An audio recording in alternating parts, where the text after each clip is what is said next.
9:36 a.m. I'm going to call the meeting of the Venetian Community Development District to order.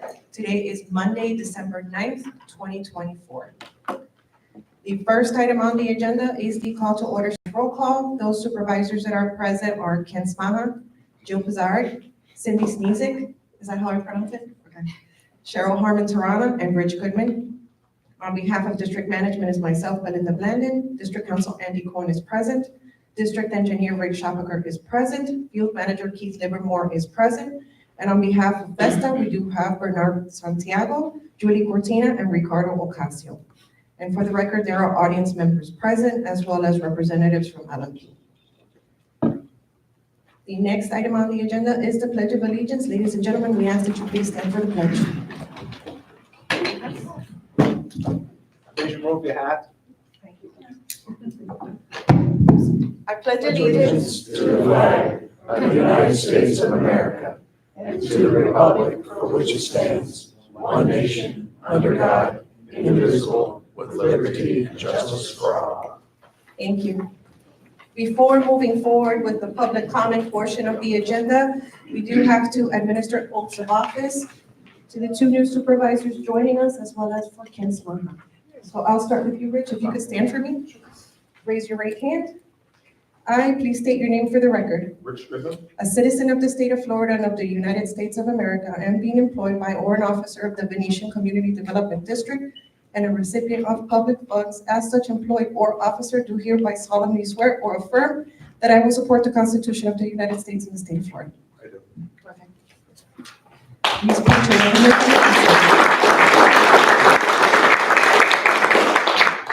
Ready, Cindy? Raise your right hand for me. I, please state your name for the record. A citizen of the state of Florida and of the United States of America, and being employed by or an officer of the Venetian Community Development District and a recipient of public funds as such employee or officer, do hereby solemnly swear or affirm that I will support the Constitution of the United States and the state of Florida.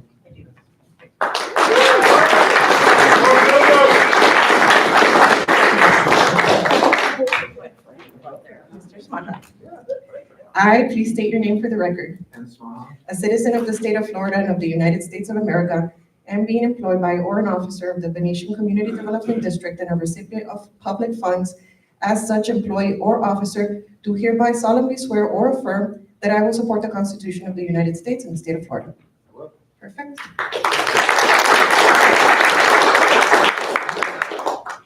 You've got to fill this in. Yeah. So you can sign this one as well, give it to me. But go ahead and print your name and sign here. Okay, Belinda, does it make any difference? Like I said, I'm not taking the funds. Does it make any difference on the pledge? No, No, okay. no, I'm gonna ask you that on record now. Oh, okay. Okay. So Rich, Cindy, and Ken, in accordance with Florida statutes, you are entitled to receive compensation for your attendance at these meetings. Is it your intent to receive or waive your right to compensation? I waive mine.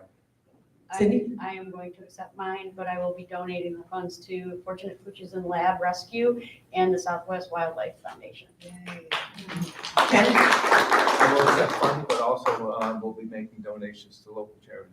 Thank you. Okay, so the record shall indicate that Supervisor Goodman has elected not to receive compensation. Moving forward with our agenda, the next item on the agenda is the public comment portion of the agenda. Ladies and gentlemen, as a reminder, we will limit public comments to 3 minutes per person. Our first speaker is Pat Hinch.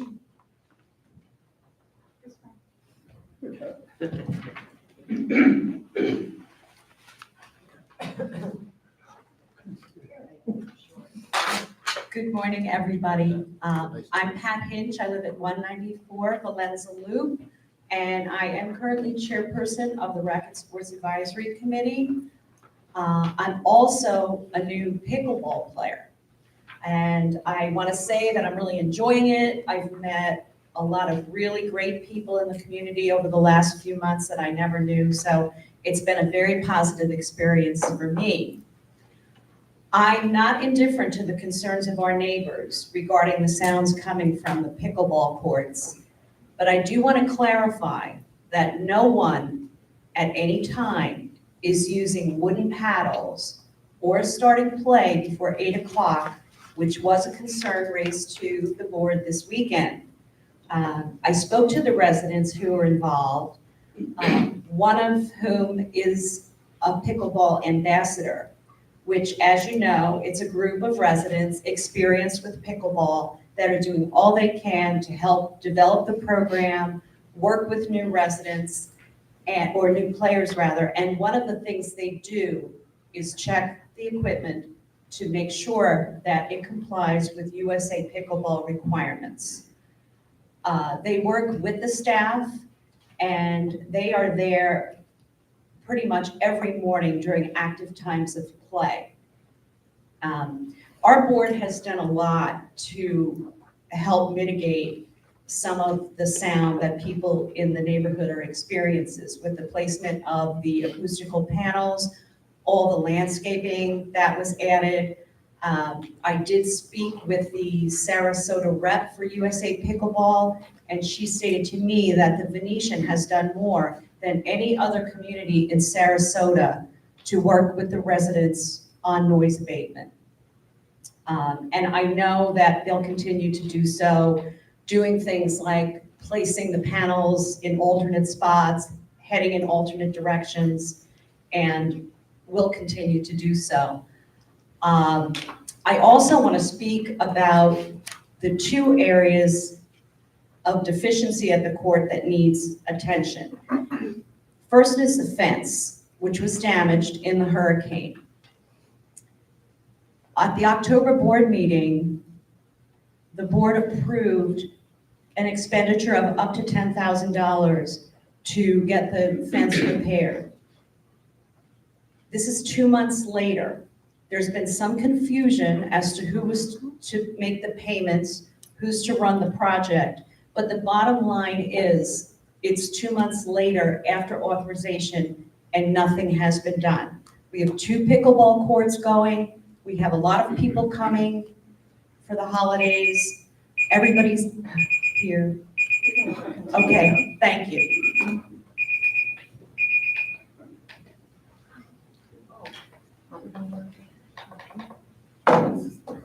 Thank you. Our next speaker is Ruth Cordner.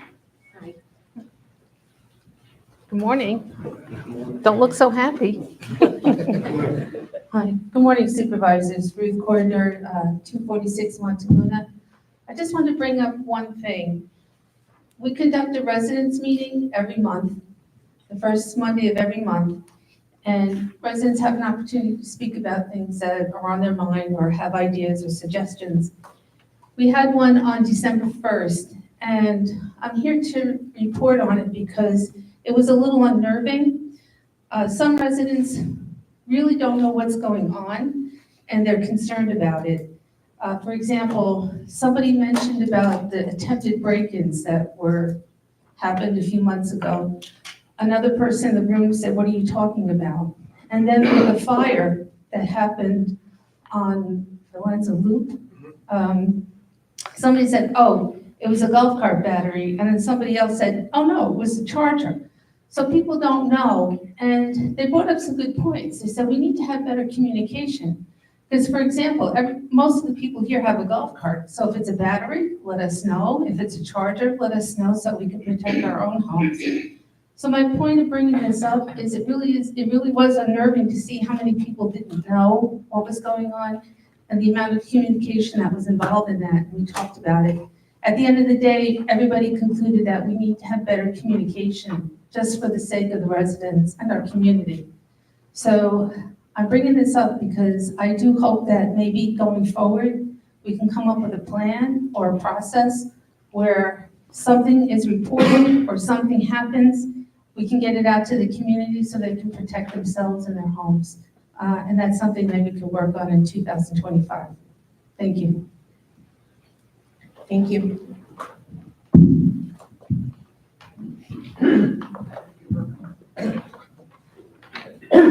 Our next speaker is Tyler Cassell. Tyler? Hi, good morning. Before I start, I just want to thank the new board members that are here today. And we hope that you stick to your campaign promises. And I know working with the sunshine laws, it's very tough to do that sometimes. So welcome and good luck. I start this morning with I came before the board in February of 2023, almost 2 years ago, and I talked to the board about the signage at our roundabout outside here being incorrect. And the problem was you don't have stop signs at roundabouts. You have yield signs. All you have to do is go down to the one on Jacaranda, East Venice Avenue, look at the signs, go up Honore. I provided pictures of these roundabouts in the documents that I gave to you. So I urged the board at that time to change the signage to all yield signs because it's confusing. You stop here, you don't stop here, you yield here. It's very confusing. So one of the things is, well, is it a traffic circle? Is it a roundabout? Is it a rotary? It's a roundabout. Traffic circles are generally larger circles, such as the one around the Arc de Triomphe in Paris, if you've ever been there, or Washington, D.C., the Capitol, if you've ever been there. They're large. They generally have traffic lights.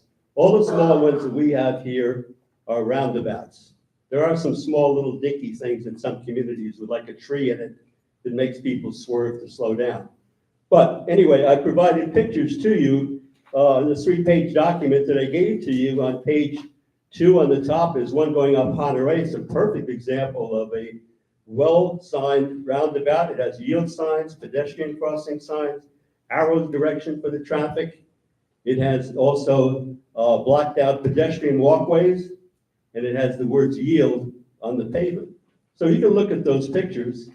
Again, I'm urging you to make these changes. I came here 2 years ago. The board listened to me. They put it in the advisement folder. I guess it's still there in the advisement folder because the stop signs were just put back up that have been blown down by the hurricane.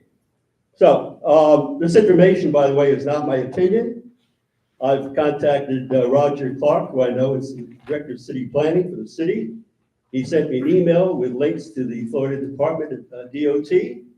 I've done some searching around other states. I found the state of Washington to be particularly helpful on redefining exactly all of the roundabout signage. This is not a hard thing to do. It's just a matter of getting 3 more yield signs and maybe putting a pedestrian walkway sign on the roundabout. So we look forward to your efficiency, and I look forward to the board making this happen so the signage is not confusing. Thank you.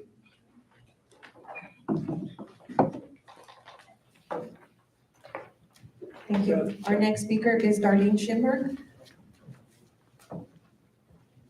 Good morning, everybody. I wanted to congratulate everybody that's new on the board and Mr. Swaha for retaining your seat. Thank you. I wanted to talk about the projects in general that happened last year. The road repair, the pickleball courts, the tiki bar, all of them seem to have the same thing in common. Due diligence was not done completely, and therefore it costs us a lot of money to repair what should have been looked at before. Instead of addressing the issues, we constantly are putting Band-Aid upon Band-Aid to get things corrected, which is costly. I'm hoping that moving forward, this board will require that whoever is appointed to do these projects provides to the board adequate documentation so that you can make intelligent decisions on what we're going to do moving forward.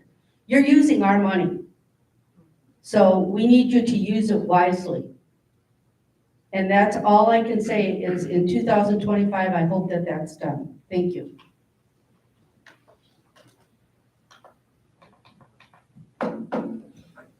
Thank you. Our next speaker is Roger Quinn. Thank you. Can I sit down? Yeah. Good morning. Congratulations. I'm Roger Quinn, 101 Mestry Court, and I'm here to talk about the pickleball situation that Pat Hinch alluded to. There was an allegation that there was people were playing pickleball early in the morning, and they were playing with wooden rackets, and there was a lot of noise. I was there Saturday morning. I was there at 7 or 8 o'clock, 7 minutes after 8. I rode my bike down As I came up into the roundabout there, 2 players were walking on the court. It was definitely after 8 o'clock, and we didn't start hitting the racket until probably 10 after 8. And then on Saturday, or on Sunday, I went back down because of the note that came out that was in error. I came down at 10 minutes to 8 to make sure that nobody was at the court. Nobody was there until after 8 o'clock when play started. So some of these allegations need to be looked at.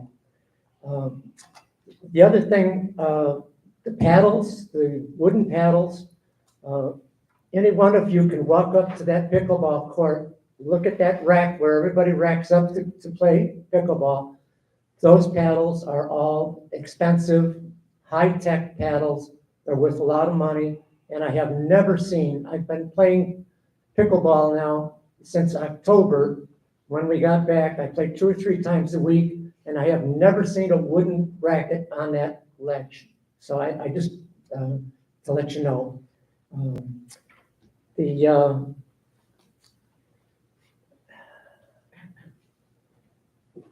The sound abatement that was put on the west, or on the south wall, where the entrance is, according to the letter that was written, there's somebody still hearing things. So evidently that didn't fix the problem, if there is a problem, which I don't think there is. But so maybe we can get those put back into the proper places when the fence is repaired. And the last thing I'd like to make an issue with is just the use of the pickleball ambassadors. We have pickleball ambassadors that came out, and when the sound abatement was to be put up, they were there to help the contractors put up the sound abatement. When the hurricane came, the pickleball ambassadors were there to help take down during the first hurricane, to take all that down, and we got away without any damage. Second hurricane came along, and our esteemed tennis director at that time said he contracted an engineer, and that they told him they didn't have to come down. And you see what happened out there now. So please use the ambassadors wisely. They can be a lot of help. Thank you, Mr. Quinn. Thanks. Our next speaker is Jim Saderno. Good morning. For those of you new on this board, I was asked 1.5 years ago if I would help in any way possible with our pickleball new courts. And the reason I was asked was because of my experience. I've been involved 2 times with nearly identical projects. 3 courts were built in a community. All the things that we've dealt with here had to be dealt with. I'll skip all the other things. I have a son who does it full time. He's one of the top 10, 15 guys in pickleball nationally. So I have a lot of source of information. I'm networked in the USPA, and an official ambassador of them. We hold to a very serious code of conduct, sportsmanship, goodwill, and all the rest. So that was why I was asked. And whenever I was asked, I put forth whatever effort I had to put forth, and we have what we have now. And we have now come to the point where things have gotten so bad, I have to say to this group, I'm done.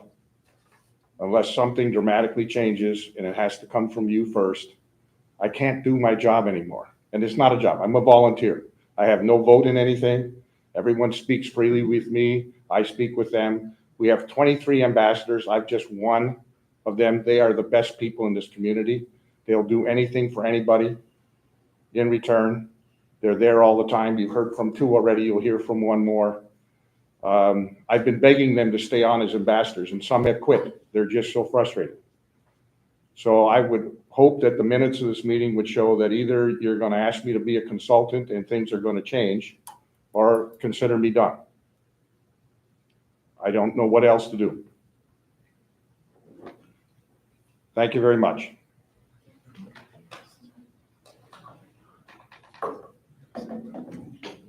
And our final speaker is Bill Graham. Good morning. as Jim just alluded to, I also happen to be a pickleball ambassador. And it pains me to say this, but, excuse me, but I don't think any of you have a clue as to how bad the relationship is between the pickleball community and this board. And why is that? It's for several reasons, but they're all in a pattern. And the most glaring example is what happened on Saturday with somebody, I don't know who it is, it doesn't matter, but somebody made a complaint, oh, wooden rackets, just playing before 8 o'clock, blah, blah, blah. You got bad intel. It's not true. It wasn't true Saturday morning. The wooden rackets is nonsense. It doesn't happen. And if you would take the time to contact somebody and say, hey, I just got this complaint, what do you think about it? I just got this complaint during the summer about, we hear there's a guy playing there who's not a resident. But no, what the board does is they do things like they lock the gate with no notice and don't, they send out a message after it's already locked, or they change the rules in midstream. No discussion, no consultation. That's why he's going to quit. That's why Jim's going to quit. He's the biggest asset you have, and he's quitting. And I don't blame him. And I'm sorry, but this is your fault. This is your fault because this has happened time and time again. And the incident I mentioned about locking the gate, that was only one of a few nasty ones during the summer. And there's discussion without agenda notice or without anything at the board, and you make decisions about, well, now we're going to lock everything down at 6 o'clock. You're doing punitive things to the community. You have 170 or so pickleball players registered in this community now, and every one of them is having a ball, but you're not helping that at all. And Saturday morning, for example, there's only 2 courts. There were almost 20, I think there were 19 people steadily there for a couple of hours. So only having 2 courts, you lose the ability, 1/3 of your ability to have people play. I understand there's some problems with the fence. I understand there was a contract issue. I get that. But who's responsible? Who did it? Who screwed up? Who's going to fix it? And when's it going to be done? You tell us nothing. You ask for nothing. You should be contacting us for advice and counsel for things like that every chance you get, every opportunity that instead of taking it upon yourself because, I don't know, maybe you think you're the smartest person in the room, but taking it upon yourself to act and sometimes act in a very punitive way. Thank you. Thank you. There being no further speakers signed in. Young lady would like to speak. Okay. Thank you. My name is Diana Hopfinger. I live at 189 Bella Vista Terrace. I'm here to represent 55 women who meet once a month for dinner here at the River Club. We are all residents living on Bella Vista Terrace. In the summer, our group, now we have 55, we don't all show up. In the summer, our group was maybe 12. Last month, our group was 35. Last month, Chef Brian set up a burger bar for us in that room as a buffet so that we would make it easier for the kitchen and not disturb the rest of the residents in the dining room. This month, we asked for something a little different, the chicken dish, same thing, set up in that room as a buffet. And when I asked for the price, Teresa called me with the price and didn't give me a price. Instead, she told me that if we got to 50 people, we would be charged $100 for the room and 24% gratuity because it was a different menu. To me, that is a non-starter. I'm not asking for anything special, but I'm asking that you think about that. If that's the case, my group will go elsewhere. We are all residents, and to pay 24% gratuity and $100 for that room, to me, is just unsat. So I'm asking for your consideration. I belong to another group of residents and non-residents that were here on the 5th Sunday of every month. It was the Knights of Columbus, and they were told the same thing. And at that point, that group has decided they've always loved coming to the River Club. They will never be back. So I'm asking for your consideration. Thank you.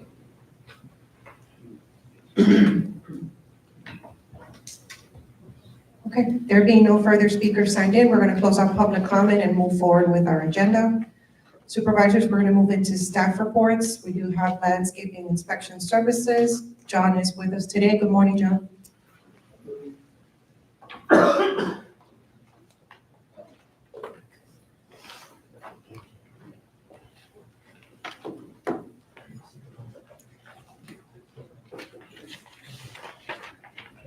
Good morning. Can you hear me?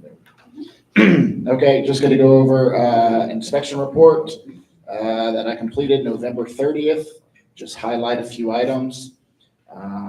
First item is just Medici berm. We continue to have some dead fronds hanging from palms over there. It does look like they did most of the community, but for some reason they didn't do the Medici berm. Also gonna note, nothing to do with LMP, but just noting that there's open spots from 3 hurricanes over the past 2 years on that berm. And just want to look at maybe getting something in there to fill in for noise and beautification.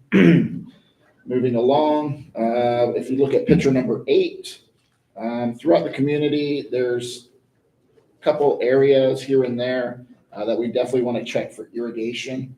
We aren't getting the rain, although the grass is slowing down in growth and doesn't need the water. There's still some signs out there for drought stress. So number 8 is one, and it's really noticeable because it's that brown to the gate, and then from the gate going into the community, it's green on the same strip. So continuing, picture number 13.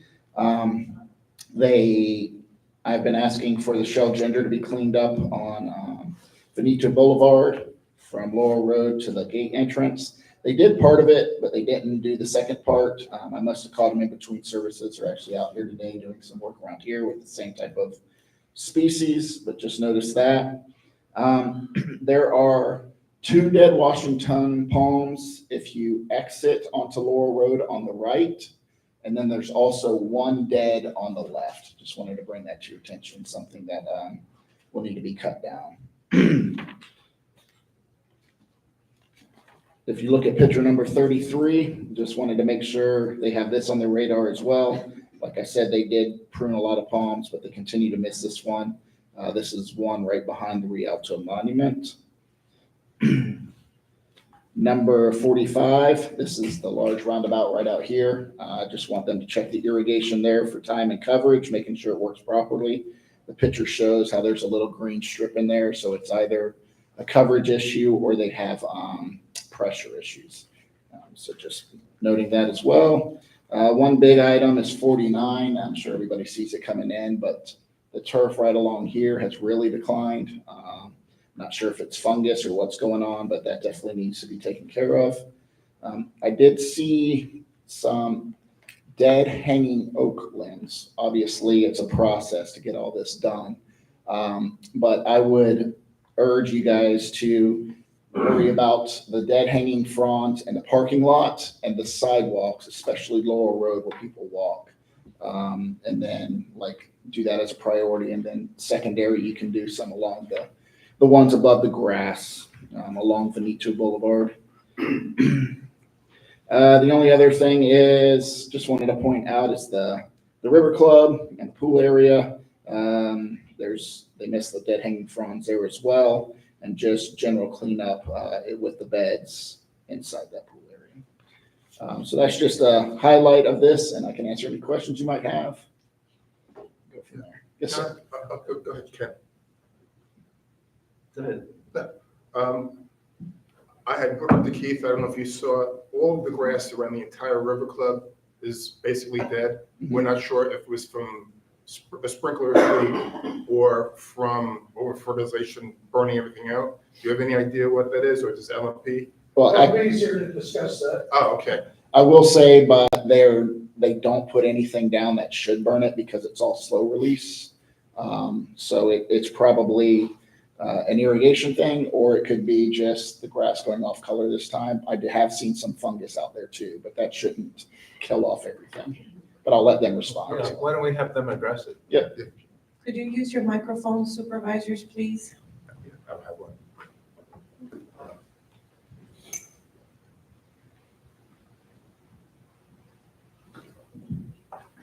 Hey, board, hello. Yeah. I don't know if you can hear me. Chris with LMP, welcome. For those of you that are new that I'm just meeting, thank you. Yeah, we have irrigation out here, inspecting the irrigation to make sure that we have full coverage. Most areas run for multiple days. We're dialing back the irrigation as far as the minutes so that we don't end up with any additional fungus given our low evaporation rate this time of year. We are also adding some liquid fertilizer, which is in the part of the contract to help these areas to recover as quickly as possible. We did do some turf weed spray along with a fungicide and some other small specific weed turf treatment. We are seeing some areas already start to recover. We have inspected all the areas. The roots and underneath of the brown grass is still green, but given the temperature, the grass growth is going to be a little slow. So it will recover. We are adding some additional things to help this along with inspecting the irrigation to make sure that you have coverage. It's just going to take a little time. As far as the trimming, yes, we are working down the boulevard. We'll be cleaning the beds and trimming the hedges as we go. The dead palm fronds on some of the washes, I believe, are due to some of the dead Washingtonians, which he explained on Lowell Road. But they'll be done with the community trimming before Christmas, hopefully by the end of next week. Yeah, because I'm just curious, because like I said, all of as soon as you leave the LMP responsibility area, it's night and day. Like you walk down Bella Vista, as soon as you get to the Bella Vista area where they're responsible for it, the grass is green. Right. So if it's fungus, Yeah. it would have affected there too. So I just want to make sure that this grass is not going to look bad for all the residents that are coming down here for season and having a brown grass for the entire season. Yeah, like I said, we've seen some recovery already in a lot of the turf areas that are brown, and we're using some liquid fertilization up and some other things that are going to help it recover as quickly as possible. But with the temperatures as they are right now, it really is temperature dependent on whether the grass can uptake that and respond as quickly as it can. So the only other thing is to do turf painting, so we're not going to do that. Chris? Unless you. The same thing happened in two of the neighborhoods POAs that you guys take care of as well. So was there some kind of a chemical treatment that Yeah, went we awry? did a turf weed spray with a fungicide and a specific targeting weed spray, sedge spray, and it had an adverse reaction due to the drought that we're going through as well. So what we've asked is to get some additional watering times for those communities. We already have the common area CDD set up for those, and we're going to apply some liquid fertilizer to help that respond as quickly as possible. So we are doing some additional things that aren't part of the contract to help this to get where it is. But yeah, some of it is due to chemical just being a little too hot. But we have inspected the areas. They are green. They will recover. The only question is time that it takes to do it just because of the temperature. And one other comment or thing I have is, I've said it before to Keith and a few other people, there's things not being taken care of. There's just too many red things on these reports. I understand, for the last month or two, I get that, you guys were pretty tied up with hurricane cleanup, not just here, but all the other communities, and you play catch up. But if you go back to some of the other older reports before the hurricane, there's just things that are just on reports 2, 3, 4 months that are not being addressed. And I just want to make sure that I prefer not to see that. I know things are going to happen on a routine basis. You're not going to see something, it should show up on a report, but at the same time, you should have your own guys going through here. If they see something, they should report back to you. So it should get, remedied before even John gets to it, because 6, 7 pages with hundreds of items seems to be a little bit excessive, and especially the ones that are not being addressed. And I know I brought this up as a personal thing. Behind my house is a swell that they keep on coming through with the lawnmowers and ripping off the grass and cutting off the dirt. So my swell is now down about 6 inches lower next to the pond than it was when I first moved in. They let it grow, and then one guy just doesn't pay attention and comes, rips it all away, and I'm back to square one, and I see dirt and mud and no grass. And the swell is designed to protect the land, from water. I'm sure I'm not the only person that has this issue. We have to make sure there's better protection of our wetland areas, so we don't have damage as the climates keep, putting more rain onto us. Yeah, I understand that. I mean, sometimes we have some fluctuation in the crews themselves, but we have in Venetian had a very consistent crew with a crew leader. So we have looked at that. We have upped the mower deck so that we can try. They just ripped it again. It's all ripped up again. Like I said, when I first moved in here, for the first 6 months of the year, didn't have a problem. It's been the last year that they keep on doing it. I didn't say anything right away. I figured, okay, happens once or twice, but the past couple of months I've been saying it, and some guys will let it go, and then one guy just comes in back to square one. No grass, no roots, no nothing, just dirt. Yeah, those are areas of hay grass, so, we need to do better on that. We will. Any other questions for John? No? Thank you, John. Thank you. Do you have any, I know we've been talking, and we're probably going to talk to the landscape architect as well, but we're missing some palms and traffic circles. Do you have any recommendation? Can you give us some recommendations of what you think might be something suitable? Just so we have, more opinion from our specialists is better than not. I got you. It's all form and function. So first thing you got to consider is if you want palms, you could go even with an ornamental tree. So that's something to consider. Another thing to consider is the price to trim palms.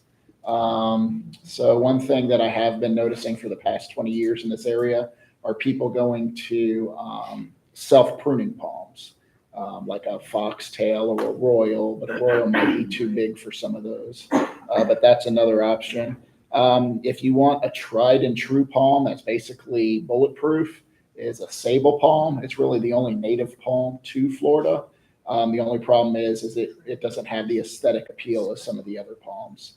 So in my opinion, if that's what you're looking for as far as bulletproof because of hurricanes we've had and disease that we never realized would come into our area, it has come into our area, I would do a sable palm, a foxtail palm, maybe even a Bismarck palm. Those would be my top 3 recommendations as far as me. What do you think about a Sylvester?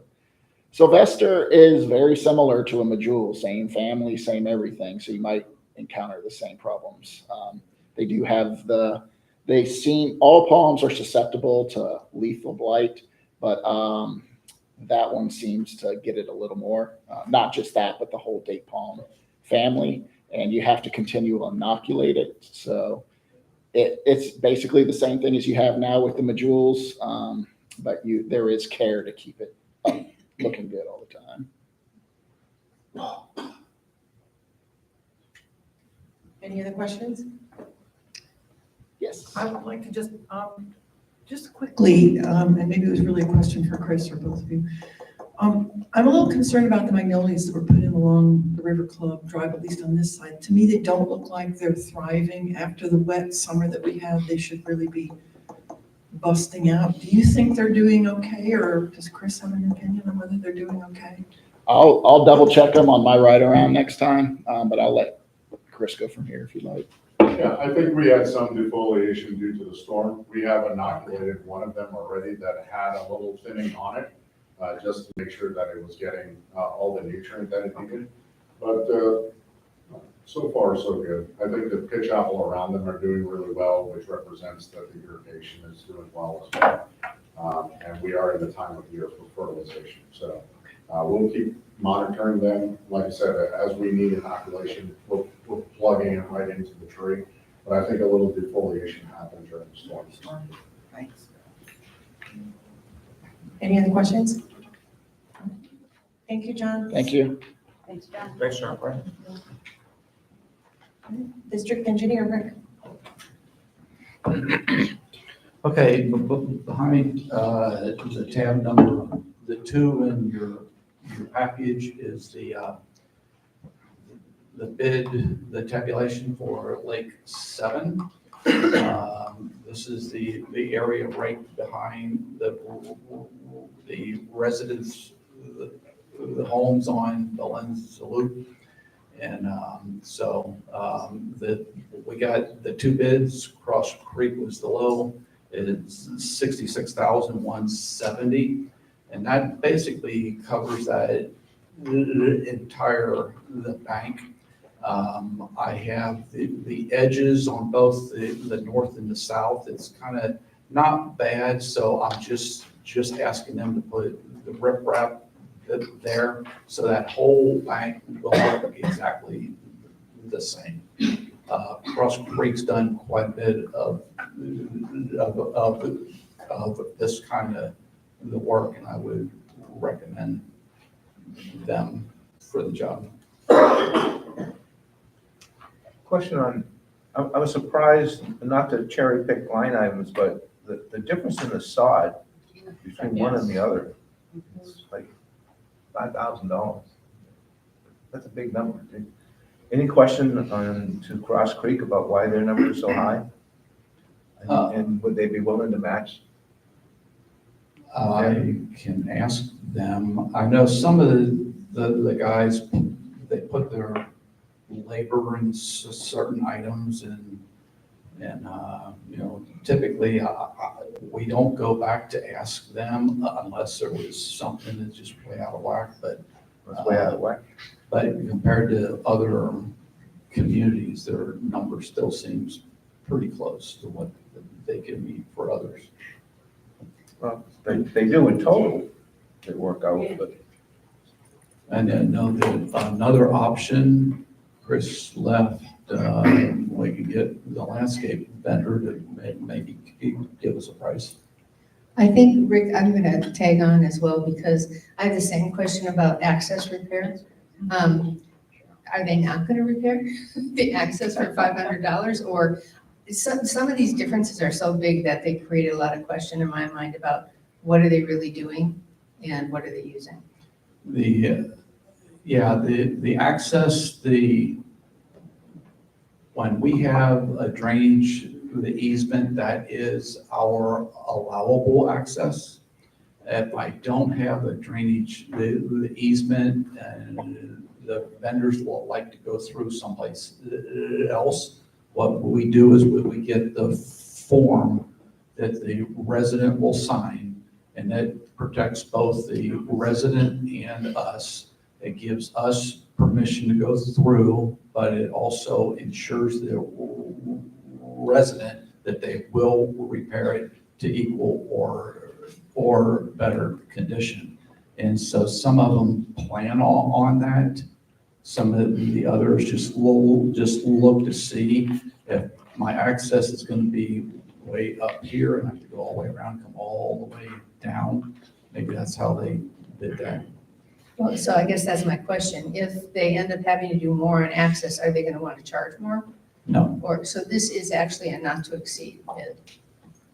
Unit price, but yes, I mean, if my units went up, well, we're going to pay them whatever the unit price would be, but I don't foresee that going up.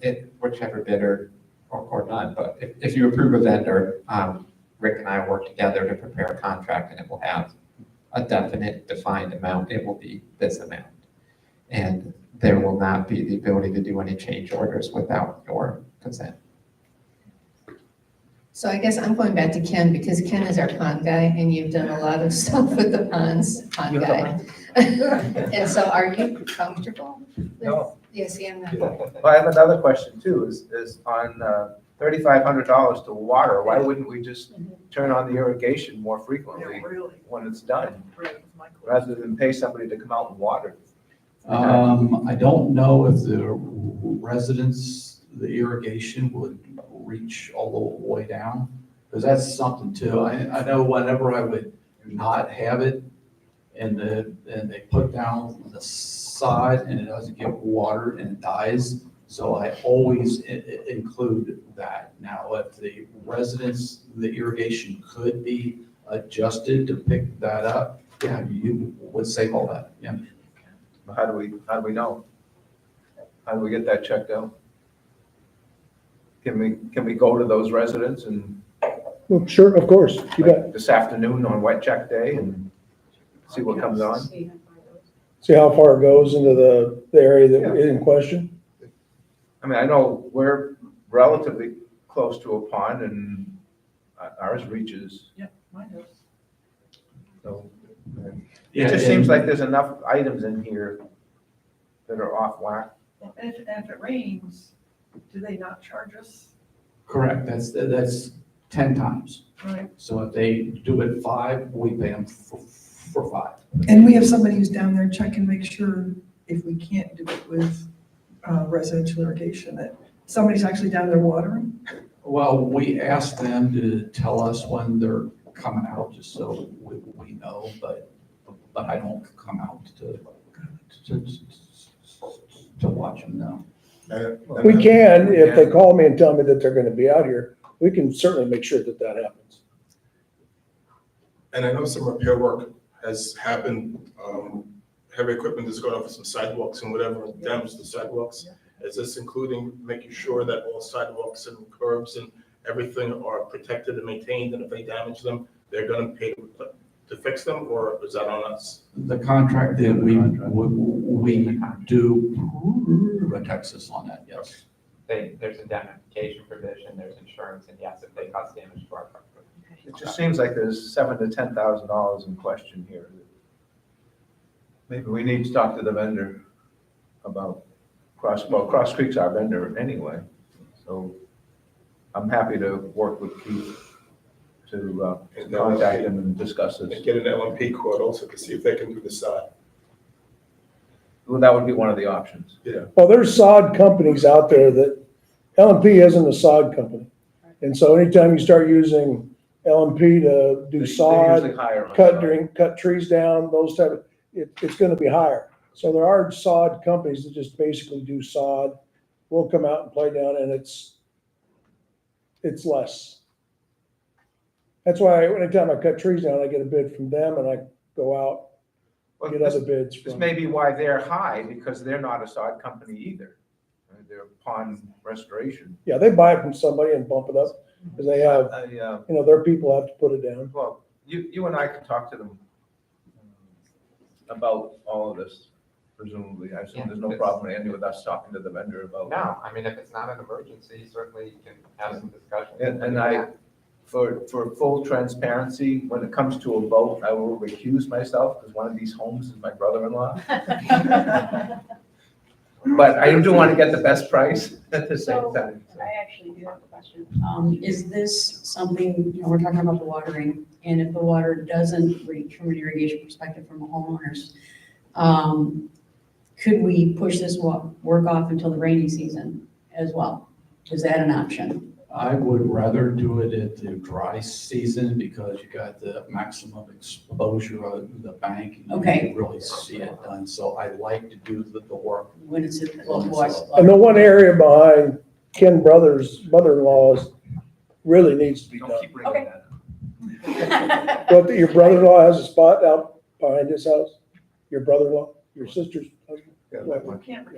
Just curious, so what's the problem with this? I mean, what's going on with the pond? For edification purposes? Erosion. A quick history, when that phase was developed, the WCI came to the board and they had a product that they wanted to build that was bigger than what the lot, the footprint was. So they came to the board to ask if they could buy the additional land. I think they only bought 1.3 feet, but it made that slope in the back a little steeper. So I thought at that time, and I'm pretty sure I've mentioned it, that, this is probably what's going to be the cause and effect of that. So now when it drops down, you do have a vertical drop, which is the liability. Only other thing I would ask, Rick, is I think at the last meeting, either you mentioned or the pond guy, Ken mentioned, that there might be other ponds needing this work. Is that something that's imminent and we should piggyback? It's in the reserve. It is, but it's not something we could do and maybe get a better price if we're doing more than one. Or it's not that urgent. I don't think there's urgency to do any of it right now unless you feel. Just asking. What we try to do is to look at your lake banks, and if it's minor erosion, I highly recommend aquatic plants. Those give the banks stability, they give us better water quality, they bring wildlife back to the ponds, and so it's a win-win-win. So that's what we've been pushing for. Yeah, there's probably a few places out here that could probably use some, but they back up to wetlands. And it's really not easily accessible areas. And I was just going to add, thank you for bringing it up, Ken, but I don't believe you would have conflict on that particular situation. So we're not having to recuse yourself, but I appreciate that. Yeah, and Ken did not come to me to ask me to go look at that link, so that helps too then. You talk about pickleball fence? Okay, I didn't know if somebody wanted to make a motion not to exceed, and then we could work out the sod with others, or just want to. You want to table it or do you want to go on? I would like to table. I would like to table it as well. Okay. Next thing that I had, there's a few deteriorated storm rates. Keith let me know about them. I have reached out to the vendor. These things are right at about a 12-week delivery. So if you play golf and you're driving between 8 and 9, you can see that. And there's another one out there too. So we are working with the vendor, but those are just very long lead items, so. 7 and 8. And then,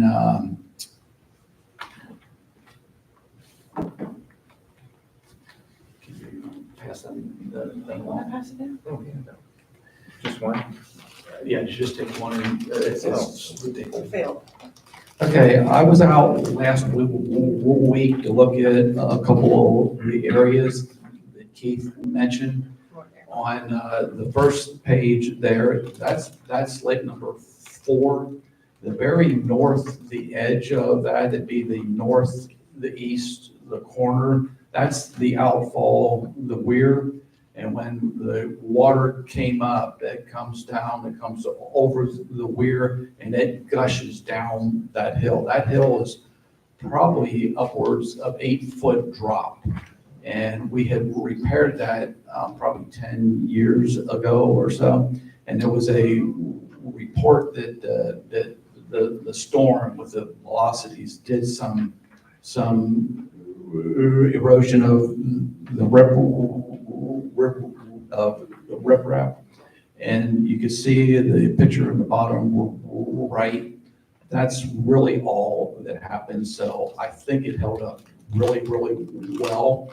The geo web is still there, but I will reach out to a vendor to supplement that back with the riprap.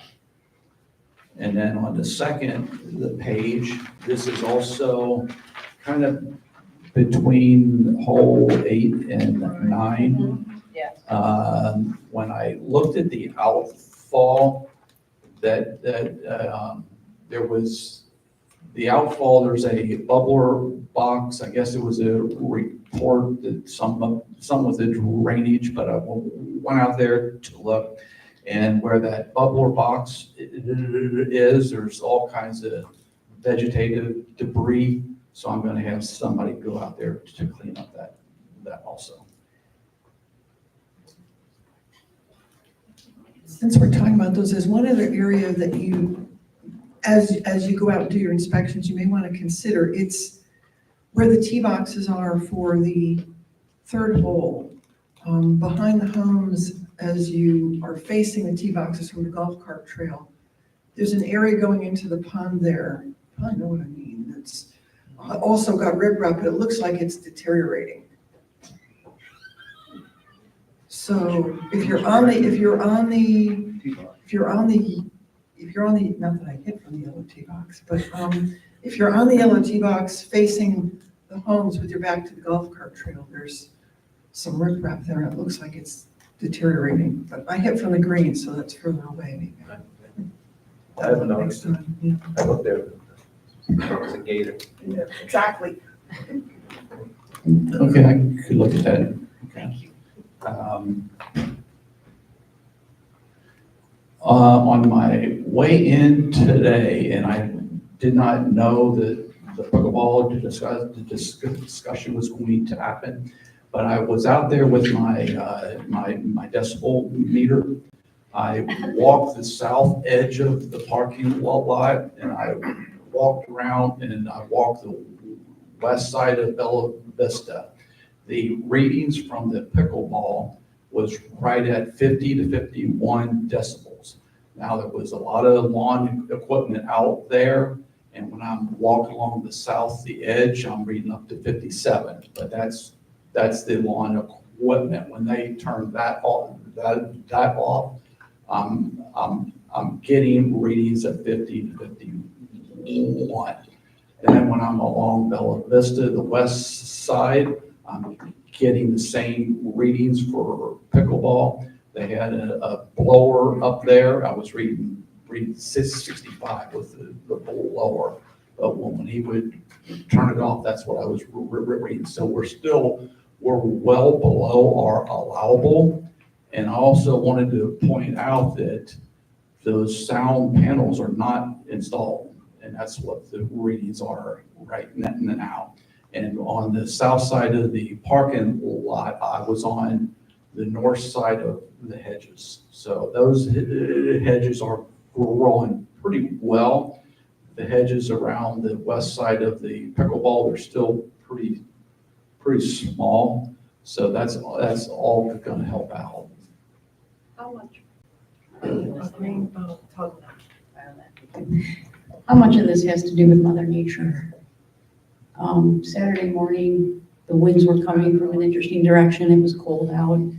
I'm just curious to know how much, today it's a beautifully warm day, and that's why I'm curious to know how much the weather has an impact on this noise when people in the area are in their backyards and sitting on their patios. I've never really measured that kind of a thing. I know we could, but we'd have to be here when the winds are the right direction, but I really don't know. 10 o'clock. I'm the one who suggested that they put the panels up as a test on, facing Veneto, and it seemed to have helped Portofino, but I think it actually made it worse up on the corner of Porcello, because we're now getting an echoing effect going toward the River Club, bouncing off, and then concentrating and echoing onto Torcello.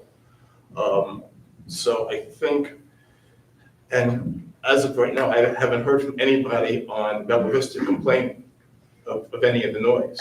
Could some of that noise be echoing from the back panels that are still up along Bella Vista behind the tennis courts? That's possible also. Yeah. I just don't know which direction it's going. I know. But I know the panels that we put up on Veneto, that seemed to have helped a lot of Portofinos. I come walking my dog on Portofino all the time, and and when the wind is coming from that direction, you can hear it almost at 200 Portofino. You can hear noise. You can hear the pickleball noise. Not well, but you can hear it. since those panels are up, you don't hear anything of Portofino until you get to basically the corner. But Torcello is still getting it because you're getting that, I think you're getting that ricochet and echoing off of the River Club and possibly the back panels. So I'm thinking that we might need to possibly try putting some panels by where the viewing area is to, to block off those two corners and let the noise blow toward the golf course. I mean, if the golfers hear pickleball noise, for the few minutes that are on that hole, that's fine, but some of the people don't need to be hearing that all day long in the backyards. I think we should try taking down the panels on the backside first, And, because, yeah. And take those panels down and put them by where and maybe put them up by where the viewing area is and see if that works. You mean the ones facing Bella Vista? The ones facing Bella Vista, I think we should take that down first before we try putting them up on the side where the viewing area is, and see if that just, no? Well, my only concern about Okay. that is that was the major concern when we built the pickleball. Right. Is the Bella Vista side. So I Right. think if you take those down, you're gonna create sound that direction no matter what. And I'm afraid that if we put up the panels on the viewing side, we're gonna suffocate the pickleball players. I think you are correct. I think you are correct. I I'm have saying, concern but I'm about saying that. leaving it open on the golf course side, leaving it open right now, the fence that's down, leave that open and see how that works. And again, these are just tests. Yeah, but you're talking cornering off three sides now. And I think that, I mean, Look, too many- so here's what I mean, sorry, I didn't mean to interrupt you, but here's what I think we need to do. We have there are some, okay. There we go. There are some resources out there. I had sent the board a link several months ago on a pickleball expert from an acoustic panel perspective. And I think we need to reach out to them if that's a possibility. I think we should talk to that individual, see what viable options there are to dissipate the sound and not, cause everybody to suffocate out on the pickleball courts. That's just my opinion. I agree, because I think a pickleball expert would lend some, we're all just kind of grasping at what do we do to fix this? I think that's a phenomenal idea. Okay. Are you making a motion? I would like to make a motion I don't that, know that we need a motion. I mean, Just just to more get the direction expert. would be sufficient. okay, I can reach Everyone's out. in agreement. Okay, is it okay for me to reach out and do that? Yes, please. Okay. I'm fine with that. I just don't know how long that's gonna take, and I just wanna see if do what we can for the people temporarily as best possible. I mean, I don't want to invest any more money on Band-Aids. I want a solid fix. Yep. I agree with that. Yeah, so, But I actually did, just to let you know, I did find online a place that sells acoustic panels that are actually better rated than the ones that we have. And a 4x10 panel is $300 delivered. okay, Which is, so it's not that, they're not that expensive. If we wanted just to throw a few up just to try it, or move the ones that are on Bella Vista, or just do something, because I just think, if it's gonna take. let me reach out to this guy and see what the timing is next week. Yeah, we're meeting next week. I will get back to everybody by next week's workshop. Appreciate it. Thank you. Rick, did you have anything else? I did not. I know, one of the comments that was one of the residents that talked about the roundabout. The original design of that roundabout in front of us, that did include the Benito direction being with the yield. If you looked at the aerial, you could see that there is a median in the middle of that, and the yield motion. The other three, the entrances are like almost 90, so they weren't designed. The geometry was not there for the yield. So the board had asked about that. We did change out because that one side did have stop signs. Now, the only thing we have with that is in that median, we had a lot of growth. So we had to cut that down to make the visual, and then we cut that down and then we put the yield sign there. So that's a little bit of background on I that. appreciate you saying that. I think it's an important point, because, for example, especially coming out of the River Club with those shell gingers now, out of control again, you really do need to, you can't just be looking to fly out there. I think it's an important point because there's so much pedestrian activity there. I think, I appreciate you making that point. And the stop signs do slow. I mean, they don't stop. They're just a suggestion, but they do stop rather than the yield, just giving them the. I just want to get back to pickleball for a second. The board approved the pickleball courts. Since then, we've had drainage issues, paver issues, curb issues, still have draining issues, still have other issues. Now we have a fence issue. We need to do a better job of speccing these things out and getting it done right the first time than these constant, death by a thousand cuts situations where we just keep on spending more money. The new pavers that were put in seem to be pitched toward the court versus pitched away from the court, so that's going to add more water in that direction. The curb that was put up wasn't grouted in between the curbs, so you can still getting water and silt coming through onto the tennis courts. I don't know exactly why those panels were not taken down in the wind, but I don't care what kind of fence you have or what the panels rated for, but if you have 100-something-mile-an-hour wind and you have panels on every place that fence is coming down, which it did. I mean, we just need to do better on what's going on here because we're probably now going to spend an additional $20,000 in pickleball on top of the pickleball court costs, just trying to fix all of the issues that pickleball created. And we've got to stop this. There was a policy put in place for the panels on a named storm. They were supposed to take down 5 panels on the north side and 3 panels on the west side. If the storm was going to be 100 miles an hour or higher, they were all supposed to come down. So on a Cat 2 or higher, they all should have come down. That was the policy that I think the pickleball adopted. And as far as the original design, we only had those brick pavers were not part of the original design. There was a pad there and then grass. And the pickleball committee came back and they asked for that. The natural slope of the ground out there goes from east to west. It goes toward that. So when they asked to be able to put that paver area out there, it was going to run the water over toward that. So that my original design, the pavers and the header curb was all supposed to be done at the same time. Now, the River Club Miles handled the coordination with the vendor, not me. I had never met with any of them.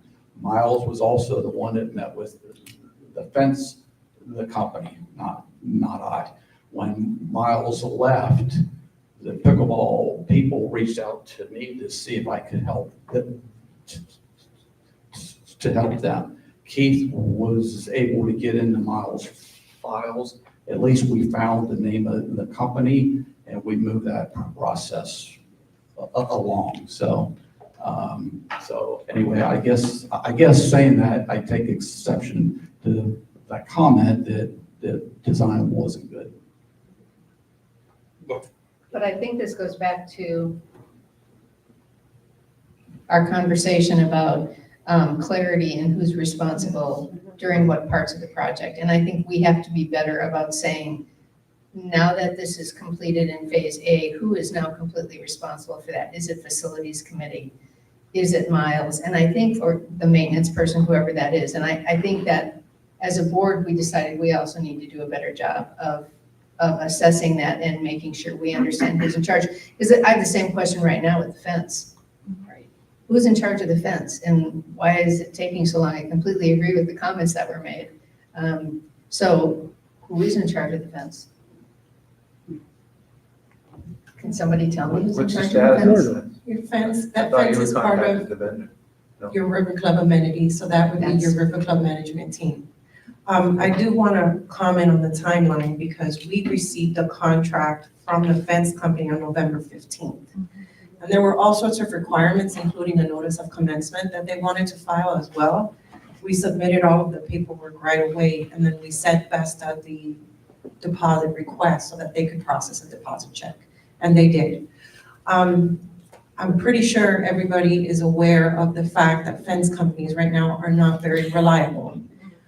There is timelines associated with fence installations and replacements right now because of the hurricane. To be honest, I have one district where we had to pay a vendor to come out to give us a proposal because we couldn't get a vendor to come just to give us an estimate for repairs. Eagle Fence originally told Rick that they would be on site to conduct the repairs. By what timeline did they give you originally? Well, they were talking to Miles, so when I was speaking of Miles before he left, they said they could have been here like 2 weeks after they got deposit. Right. That's what Miles said to me. And then when Miles left and I reached out to them, they said, we need to get in the contract. That's when I got Belinda in that. Belinda basically asked me, said, Rick, why are you in the middle of this? It should have been up here. So I was just trying to help out. So where are we with it? Okay. Right, who is taking responsibility for it from Vesta? That's what I want to know because, and also this update helped a lot because I wasn't even sure what was going on to get it done. Okay, excuse me. So part of my report was going to be to update the board on the fence. So obviously the project changed hands and we couldn't find who was in charge of what. We did get I did get in touch with Eagle because I told them they had received the deposit check. And my understanding when I took over the project was once they received it, 2 weeks after receiving the deposit, they were going to fix the fence. And we were at about 10 days into them receiving the check. So I called them, hey, we're still on target for 2 weeks. Nobody told you that. I'm like, well, yeah. So the soonest they could get us is January 10th. And this was a week ago that I had spoken to them. So I contacted the other contractor to see if they could get us any sooner. They are also mid-January, if not toward the end of February. And they both came up with what Belinda said because of storms and, people, materials, they can't get the materials. We just received another estimate Saturday from ASAP. So they are about $100 more than what the other one, Eagle Fence is, but I wanted to clarify as well with them, what's your time frame? Once I can figure out, then, if we gotta cancel one or take the other. So is this just a matter of level setting expectations at this point because of the storm? I mean, I know everybody wants this done, but if every fence company is coming back and saying we can't meet until the middle of January, yes, it would have been nice to have, but I think we just need to level set our expectations at this point. Is that what we're looking at? To me, and again, just speaking with the different fencing companies, it's all about materials. It's all about, I'm scheduled out all the way through January over the next 6 weeks and,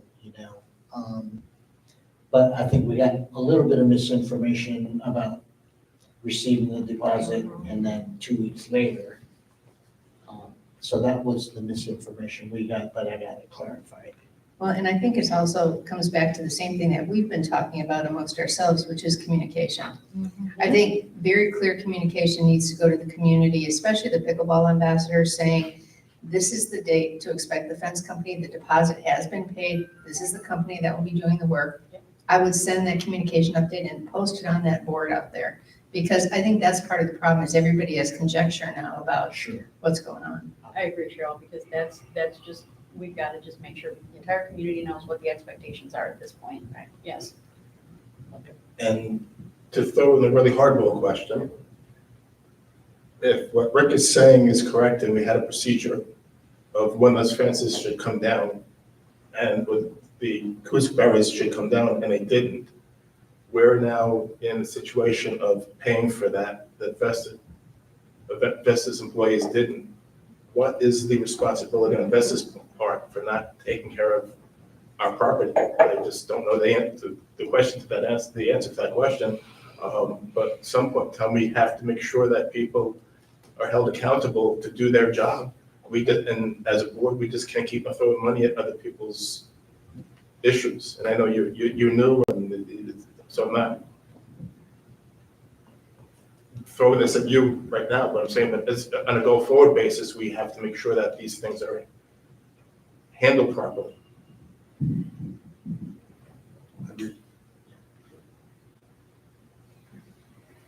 I'm gonna throw one more, so you turn on.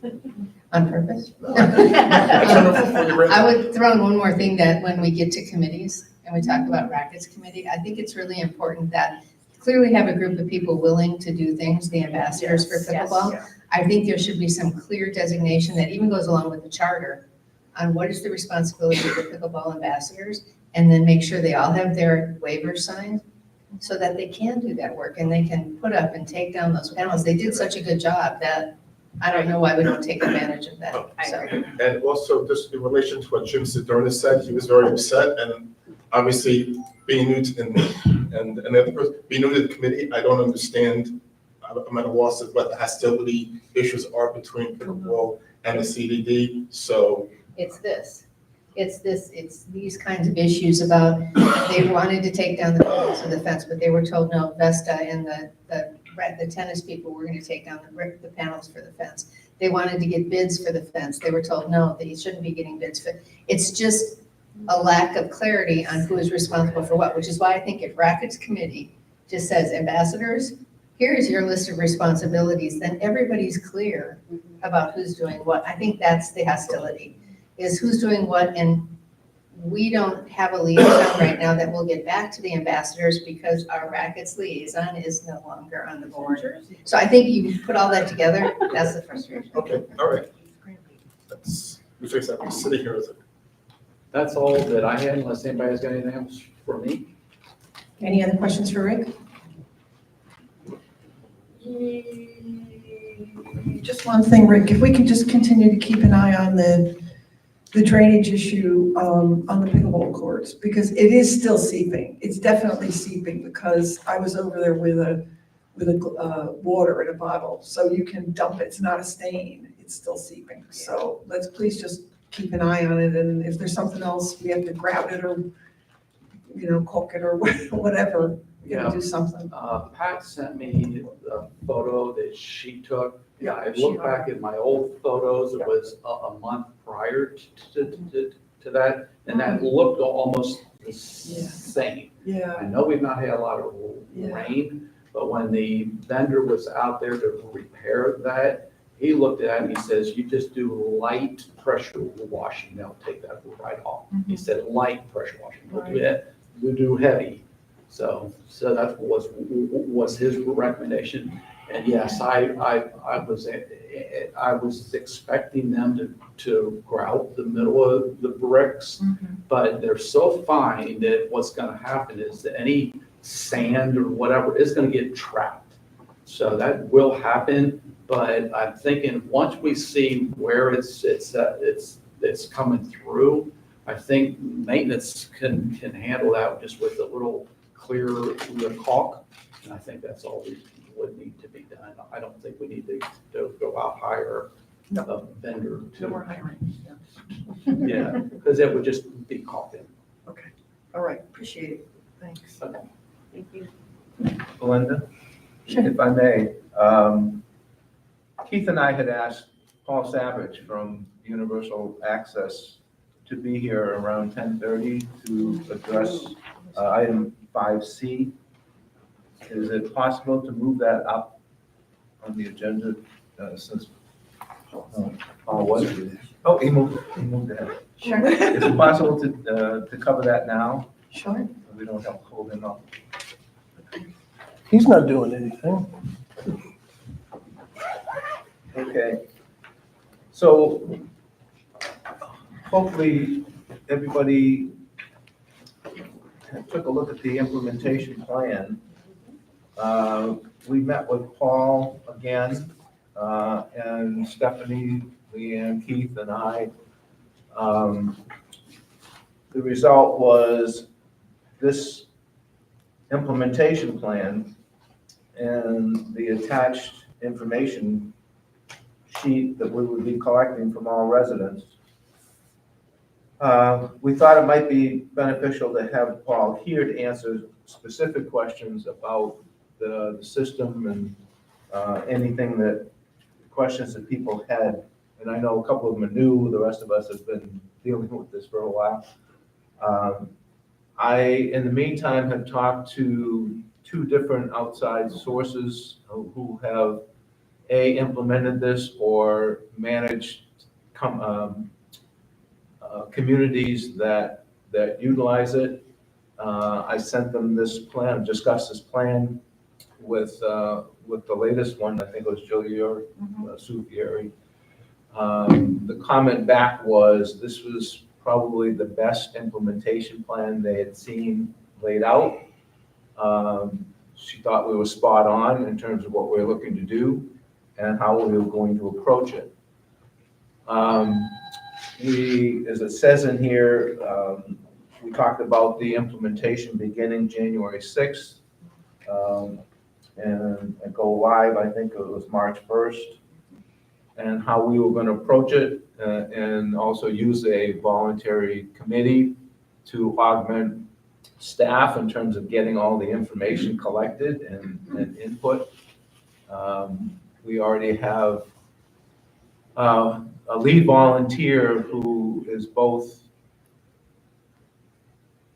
well, Cindy volunteered as well, but we have a resident volunteer who is both on the Reserve Finance Committee and the POA Traffic Control Committee, David Moy. Great. Who I think can collect a couple of other people to work. You and I have volunteered. Yes, and then Amy's to be on this implementation team as well, because we don't want to burn out people, because it's going to be a lot of work. If you look at the amount of information, we think we're collecting everything we need to manage this and maintain, just as importantly, maintain it so it doesn't deteriorate again. So that was actually my question for you. Yeah. Or Keith, is the plan to implement the new solution is great, but what I haven't seen is the process that's going to be laid out on an ongoing basis for the maintenance of the ongoing maintenance. And you know, are we going to be have audit reports available and that type of thing ongoing? So I think this was super solid, taking a look at it from a process perspective as well, very well put together. But my concern then is ongoing, and how do we ensure that we don't end up with 5,500 rows of data? Bad information. Yes, yes. The process itself for maintaining it will continue. The difference is we're going to be so the process is any new resident has to register. If they want an RFID tag, they have to come down, register with Leanne. If they want a access card to the amenities, they have to register with Stephanie. That will continue. The difference is we now have a standardized information form that we're going to collect from everybody.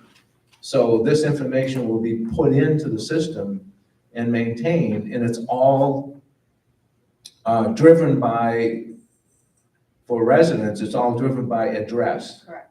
So you can't have 2 different people, owners of the same address. Okay, so I guess, so the estoppel, thank you.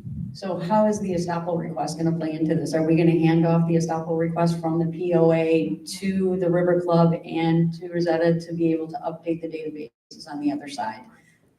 So we've got the shut off of the old ones and then the creation of the new ones. Timing could be different on that. We can do that. I don't know if Keith has talked to Ray about it at this point. In some respects it matters, in some respects it doesn't matter, because if the old people leave, it should be shut off. So I agree with that.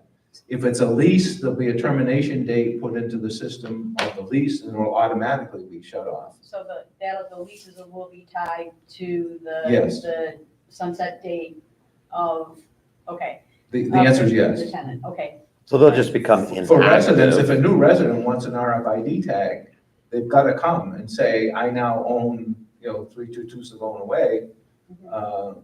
What about shut-offs and add-ons of new cars? Because like there are some residents that have 8 RFID. Can I, Well, can I speak to that? Same thing will happen. I have 9 apparently.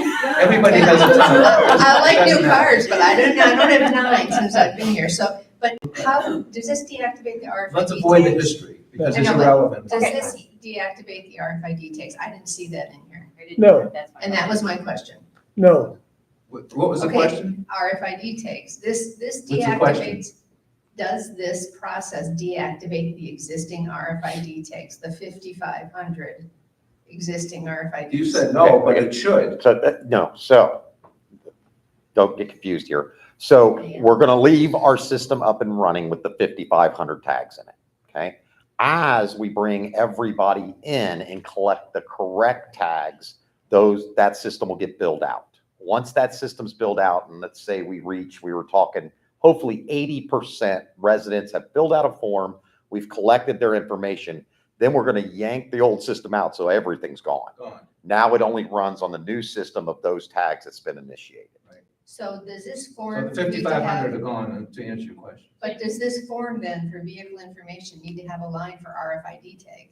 Because if I've got 9 active assigned to me. It should be on there. It's not on here, and that's why I'm confused. It says card number, No, I'm talking RFID, not card number. no vehicle plate number.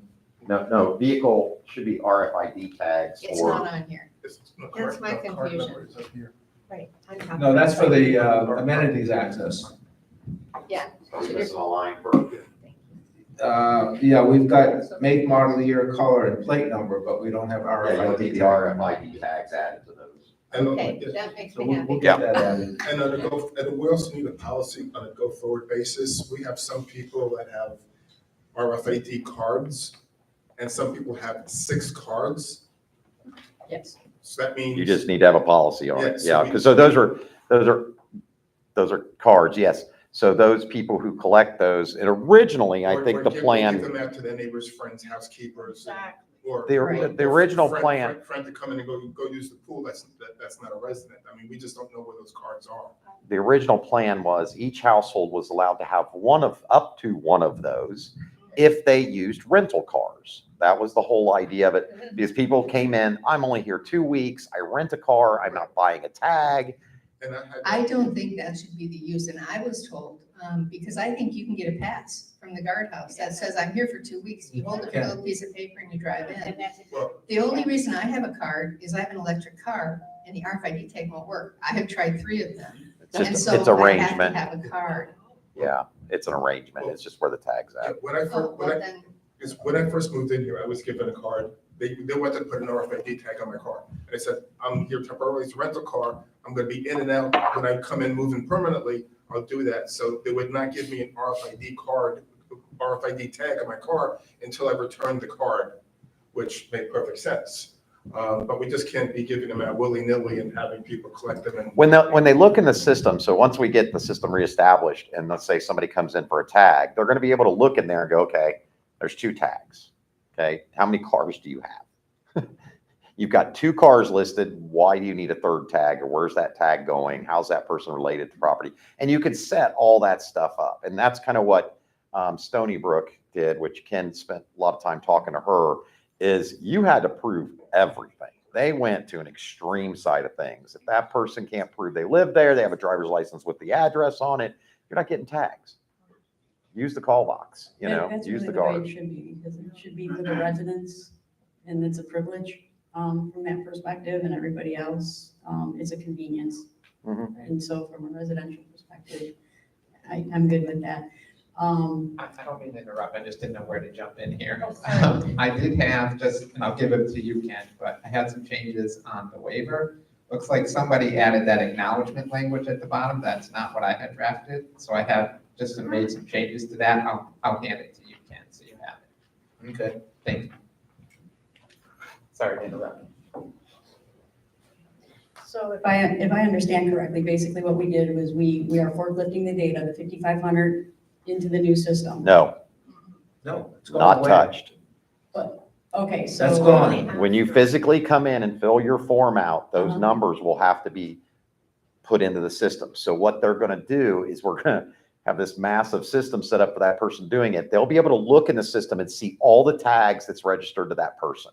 Are we deactivating those cards when we reactivate the new ones? At that point in the old system, if you wanted to, you could, but only what's in the new system will work, okay? Okay. When that system's turned on. We're going to be running this old system for probably 90 days. I don't know if some time limits have been set yet when we're going to cut it off Okay. and run on the new system. So we're gonna run it parallel for a while, is what you're It saying. won't even do anything. It's just being loaded. It's just not being. parallel. Yeah, it's The just old being system loaded. will be retained to the cutoff point. Got it. Then Okay. So if somebody came in and got a new 5,500 tag, it has to go in both Okay. systems for a little while. Okay, great, thank you. All right, I wasn't clear on that. Now, just so you're aware, I believe, correct me if I'm wrong, either one of you, non-resident golf club members have RFID tags. Yes, they do. That's good. So they're gonna have to fill out the same information, and we'll work with Jay Pittman at the golf club to get that arranged, but they're gonna have to do the same thing. Okay, So, that's great. because they're gonna get cut off too. So then, and I think this question was answered, but, if I want to get my, my nanny, an RFID tag, there's not going to be a way for that to happen, because my nanny's vehicle registration is, That's up 123 to, Main that's Street. up to the board. Got it, It's not up to got me. it. But in other words, okay. I think all those situations going forward, The system those is, people ought to get from the guards, a permanent sheet that they can just drive in and show them the sheet. Yeah. Sure, Not through the resident entrance, Right. but through the main entrance.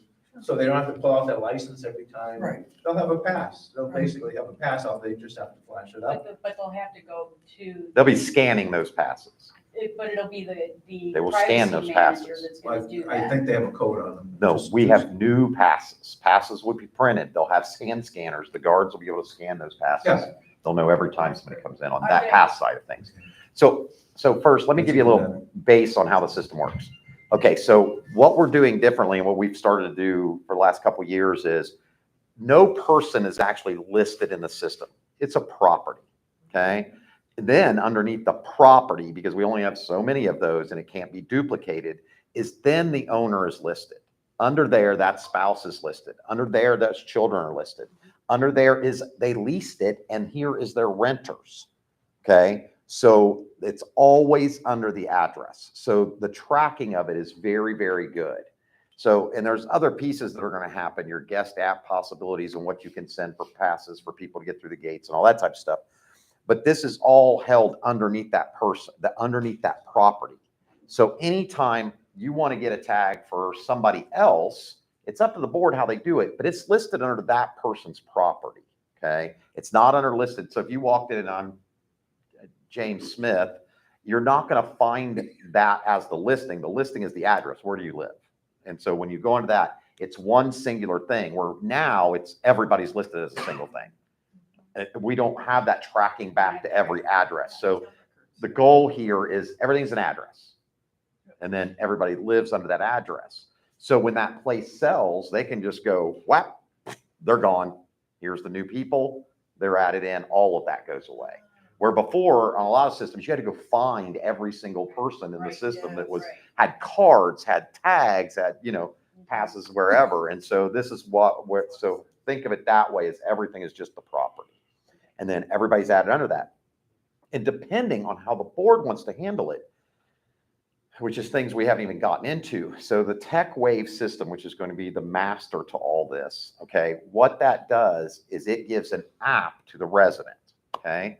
The resident can send guest passes to somebody coming in. They can pull up right in front, guard scans it, gate opens, they go to where they're going. So that'll be linked to somebody's phone? It Yes. won't be a physical pass? Anybody in the system that's put as a person in there can get the app. You have to have one thing, and that is an email address, individual email addresses.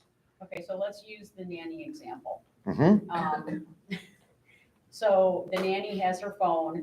I tell her, okay, here's your pass to come in. She has to show the phone. Yes, the pass would be on the So phone. it's not a physical. If she wishes, she could have them print her a physical pass at the guardhouse. So she can get a physical pass too. Okay, These are all the little caveats. We haven't said this is the way And we're there's going to dates on do when it. those passes expire. Right, When it's a so, 1-day pass, okay, the next day she don't come in okay. because it's expired. Right. And we are not initially releasing that app. That's going to be something we can discuss later, correct? To all the yeah, we homeowners? will not do a rollout on the app until everybody's everybody ready to else do. is The done. rollout of the app is the first nightmare, okay? Yeah. Oh, So, sure, yes. There's stages of this. Yes. And so the trained people here that we train, because, we take care of certain customers and then customers have their own management groups, okay? Our experience is from us handling it, it's a nightmare.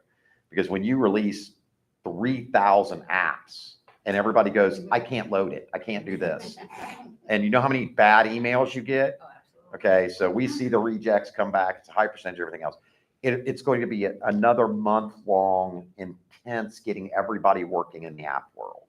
Okay, so that's just normal. It's the world we live in. And so once we get everybody up that way, and then you'll have your fighters, I want to call. I want to call and let them know about my guest. You guys decide how you're going to handle all that. But like I said, we have all of the tools. You just decide how you want to implement them, what you want to do with them, and what rights you want to give them. So you may not want people to be able to hand out 1-year passes. Right, agree. I agree. Okay, because especially if the thought is possibly going to virtual guard, in a sense, no guard. Let's say you decide to go to no guards at 11 o'clock at night, you can use an all box with this system, and everybody has a pass, walks up, scans their pass, and comes on in. If they have a pass, they can call everybody. And that's the way a lot of my neighborhoods are moving. They're not having guards after the 11 in a guardhouse till like 6. I have one more That's a question. different conversation. Yeah, it's a different conversation, but it's putting all of these things, it's putting all of these things in place and ready. So on the form itself, there are additional names. You can have 6 names for each house. I don't limit you to that. Oh, that's But a the question. I'm form asking, might have limited but you My then. fellow supervisors, there are no guidelines in this for what 6 names you list. So if my kids come to visit a couple times a year, I can list them and get them cards. No, because No. of vehicle registration. No, they No, have to I'm be- talking about access cards. Time out. This is, the top part of this is for residents. Correct. Your kids aren't residents. There is, okay, listen to my question because there is nothing in here that provides guidelines on who these 6 names are. So In the write-up. In the write-up, the last paragraph here, Cheryl, says this is how you do the proof of residency for the Jonas. yeah, usually for each card you get, you have to prove residency for each person. So for each one of those 6, even if it's a kid, it doesn't count. Well, usually you're not giving cards to kids that don't have driver's license that can come up here freely that are under the age of 16. Okay. Okay, that's usually the standard. Our So rules already say 16 and over, you got to cover. Thank you. My other question in regard to that 6 lines is that I think our rules and regulations also say up to 4 residents in the household. So we're going to kind of, for families that have more than 2 children, we're going to just allow the additional children, right? 16 and over. 16 and older, but it says up to 4 residents. So I don't necessarily want to limit if you're 2 parents and you have 4 children. I mean, what are going to be the repercussions of that? That is something that we need to talk about. This is, There may be a few of those. I know Okay, very okay. long Is that to-do those list exceptions? that the board members have. One of the things that we had pointed out in the past, when Amy Farrington from my office wrote that memo on residency, making sure that everything aligns. And if you're gonna be making changes, which a lot of this is a little bit, may not match exactly what's in your River Club rules and regulations or the River Club declarations. So once this is implemented and you've worked out your kinks, I think that we do need to go take a look back at your rules and regulations and declaration to make sure that they all align. Okay. Whether it's the number of people or the age or whatever it may be. I thought you could have more, you just got charged for. You got charged for them, yeah.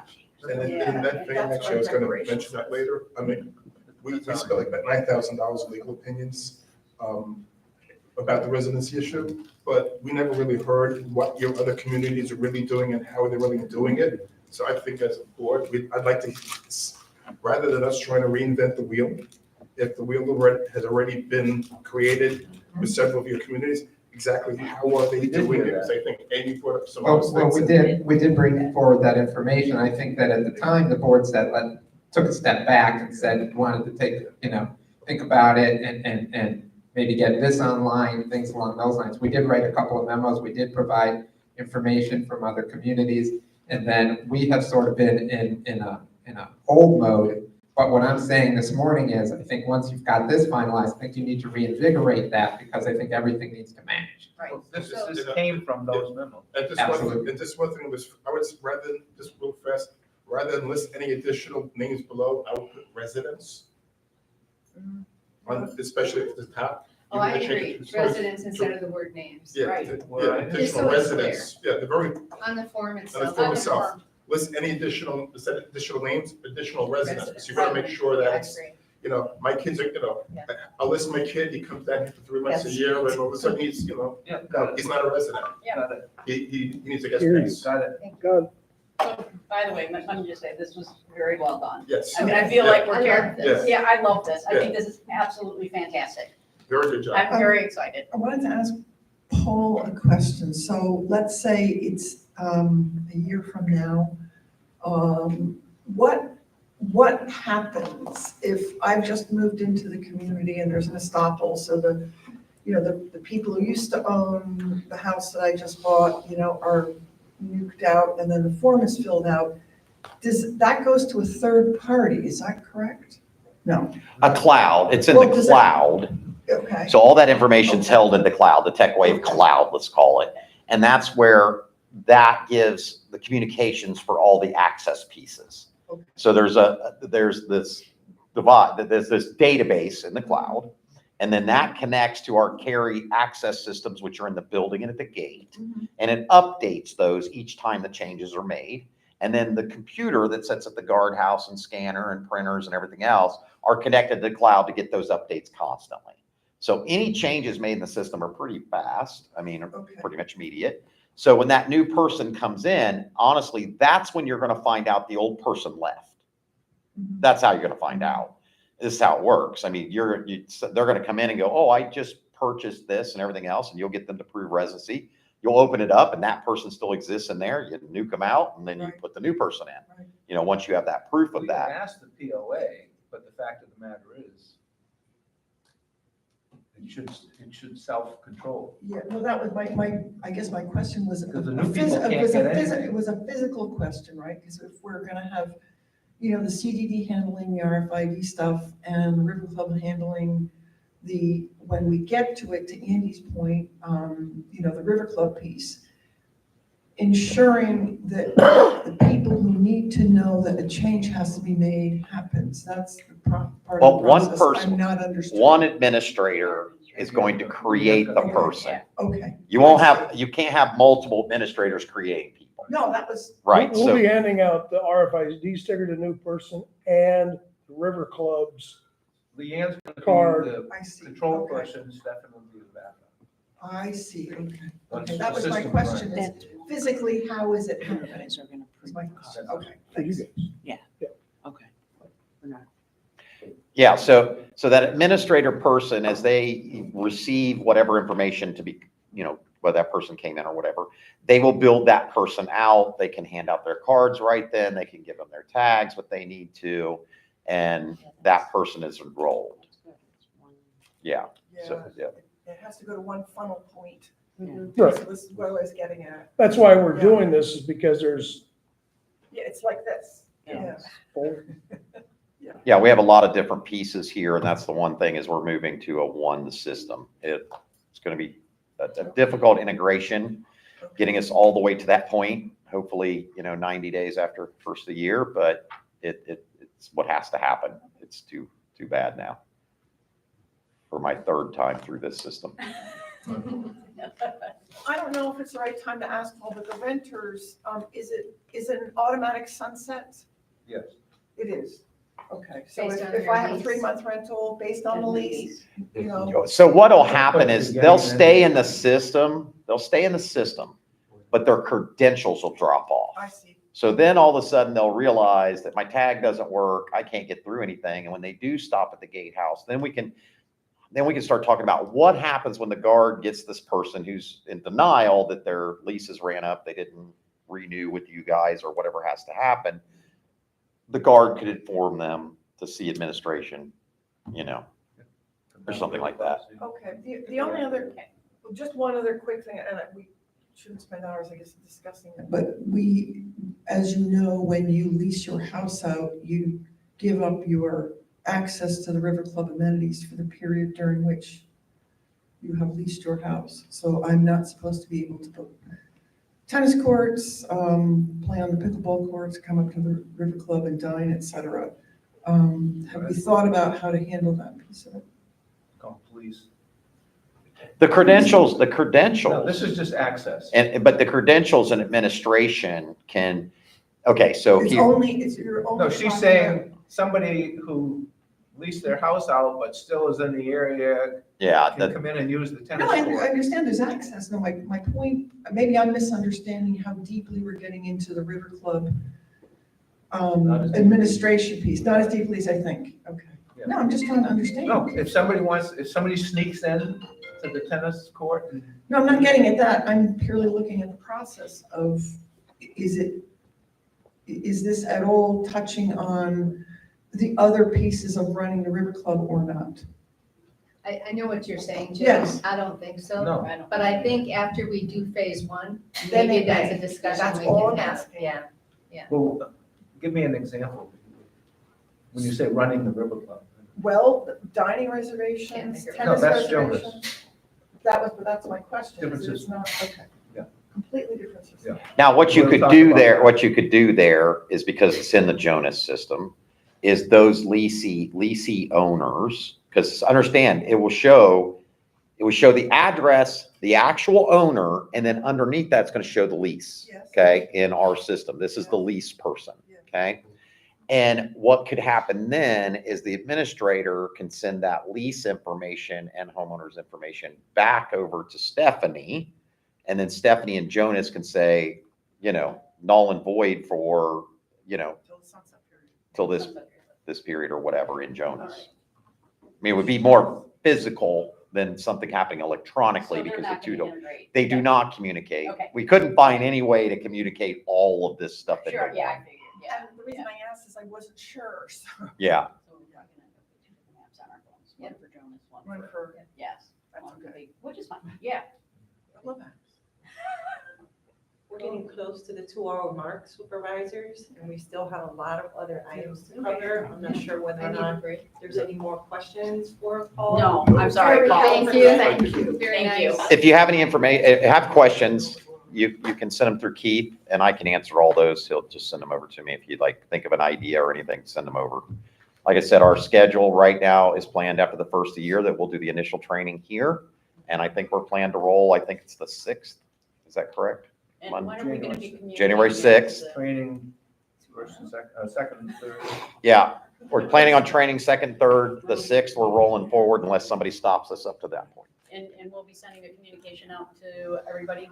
No communication. No communication, not happening. No, seriously, So We seriously, don't want who's the point to person? confuse anybody. who is sending the communication? Yeah, who's sending the communication out? Are you pointing to Keith? Are you pointing? Yeah, Does Keith know? yes. Well, we better make sure that list is a good list, because there's a lot of bounces on that list and a lot of don't Yeah, go on that yeah, list. we'll find out who they are. Gotta address that. You're not gonna get everybody. Is it Guarantee worth you. sending? I mean, there's so many communications, email, data here. That's a different question. Is it worth sending spending a couple $100 and sending a letter to every address? Yes. I actually think. No, it's not worth it. No? I don't think so. But we can. I mean, it's a complicated enough issue that people should really understand what's going on. Because they should, but they won't. But happy to do it. But at least if we do, it's a low cost to do a hardcover letter to each house saying, this is what's happening. Because there are some people that I It's doubt more than a ever couple even $100, look. but yes. Is it? It When you is. consider labor, copying costs. Yeah. $700 for Nope, stamps. Yeah, 700. no break for you. It's hundreds of dollars. That's okay, if that's what you want to do. But again, I do think we need to make sure that we're talking about the constant contact list, or whatever the list is, that goes out to people. I think it's really important we make sure that the list we have is as good as possible. Can we bump that up against the CA list and the POA list and get it all inclusive with that? Well, when we roll this out, we'll do, we'll do it a constant contact. We'll let Stephanie know, and Stephanie will put it out through the River Club's mailing list also. And we'll also talk to the POA and see if the POA can send and say, this is what the CDD, this is the process, so that, And we there get are a as number of people who refuse to give you their email. Right, Which no, are I coming know. directly. Right, Yeah. and I And think there, and the CA's got a decent list I was too. gonna say, but between all three lists, we should be able to reach everybody if we can ask the POA to do it, a CDD to do it, and the CA to do it. So the CA can send it through parcels, the POA can send it, can ask. right? Can we ask that? And then we can at least, Definitely ask. and then I know people get duplicate emails, but at least we're throwing the net as far as we can. It's a good idea. yep. And you'll get hopefully 98%. Yeah, that's fine. And then Which there's is also- perfect. If we can do Perfect. that, that'll be, Absolutely. yeah. I'd be happy with 90%. No, we had been talking to the POA. Okay, But we don't great. want them, Okay, we great. don't want people Okay. screaming at the door, can't get in and that. POA, yeah. Keith, when are you sending the communication? I have, not yet. I mean, I don't, whenever Ken and you guys are all ready, I'll start planning with those people, and we'll send it out. Let's get together this week. We should be starting to communicate. Yeah, because around the holidays, people aren't gonna be around, they're not gonna be checking their emails, they'll open it up and glance at it. Company's gonna happen over, anyway. forget to look at it. And we'll send it more than once.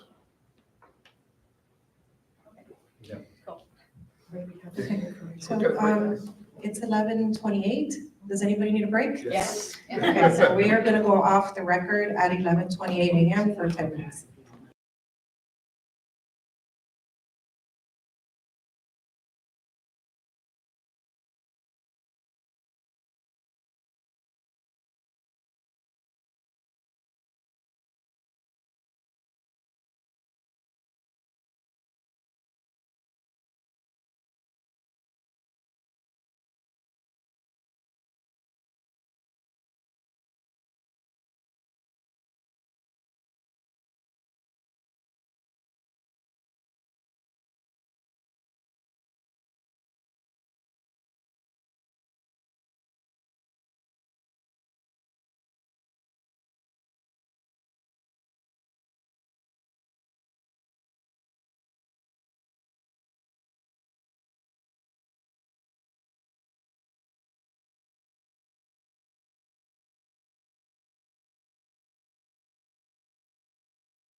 We're going to move back into staff reports. Andy, did you have anything to report?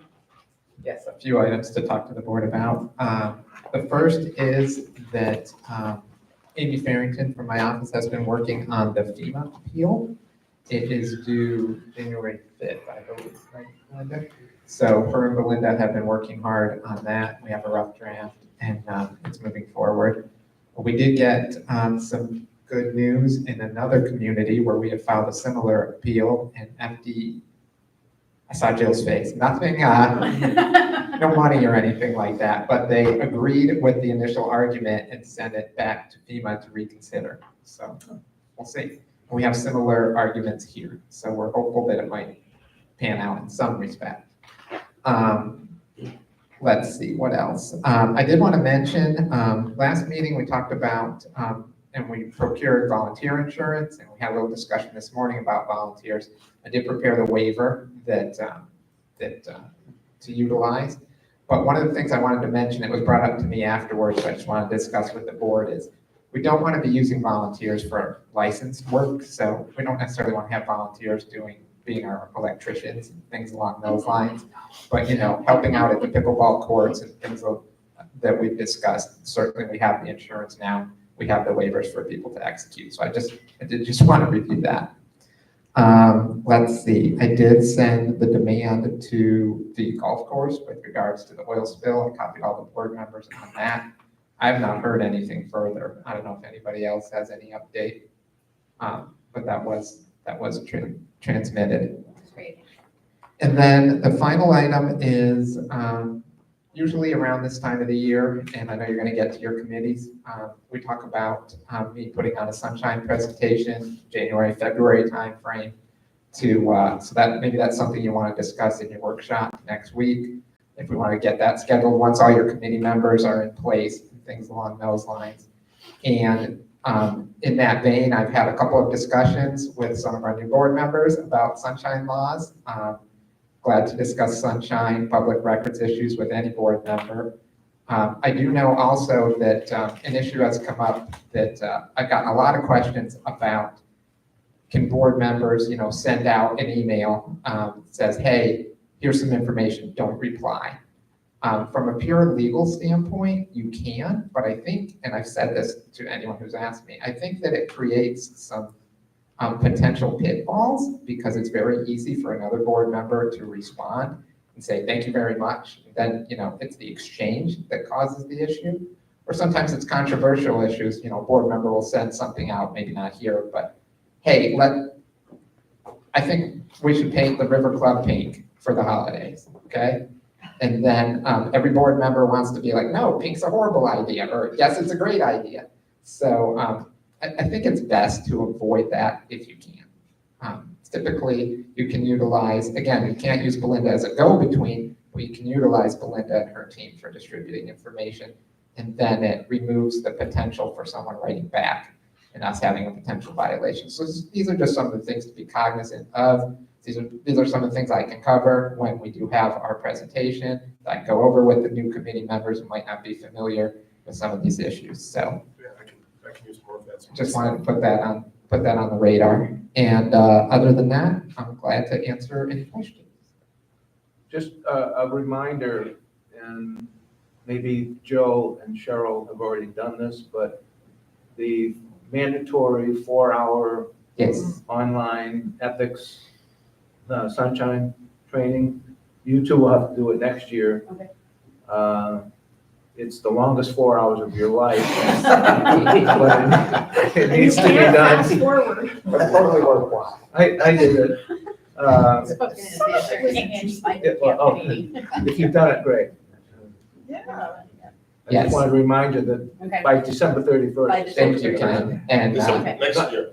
but for our two new board The three members, of us, it was this year. if you join the board after March 15th, which obviously you did, you don't have to do it for this year, but you will for the next calendar year. Okay. And every year you will have to do, you don't thank me, thank the legislator. Every year you will have to do this 4-hour. But is that something worthwhile that that's something I should think about doing that? So we Sure, you really certainly understand? could. And there are, I'm still a little. there are resources available. There are some free resources online. There's a course by the Florida Association of Special Districts that we have sent a link for before, just because it's easy to utilize. It covers everything you need. It's a minimal charge. I think it's like $79, and the district can reimburse you for that. One of my law partners is one of the speakers, but I promise we don't get any royalties or anything out of it. So yes, there are resources, and if it's something you like, Send us absolutely. information on that, Sure. please. Sure. In your new supervisor reference manuals and the cover letter that I provided, there are several links included as part of that. That provide you with the web pages where you can go for Okay. free training. And there's also the. FASD. Okay, great. Lots of resources. Good, okay, thank you. Yep. Okay, thank you. Bernard, did you have anything to report? Yes, please. I'm gonna hand it over to Ricardo first.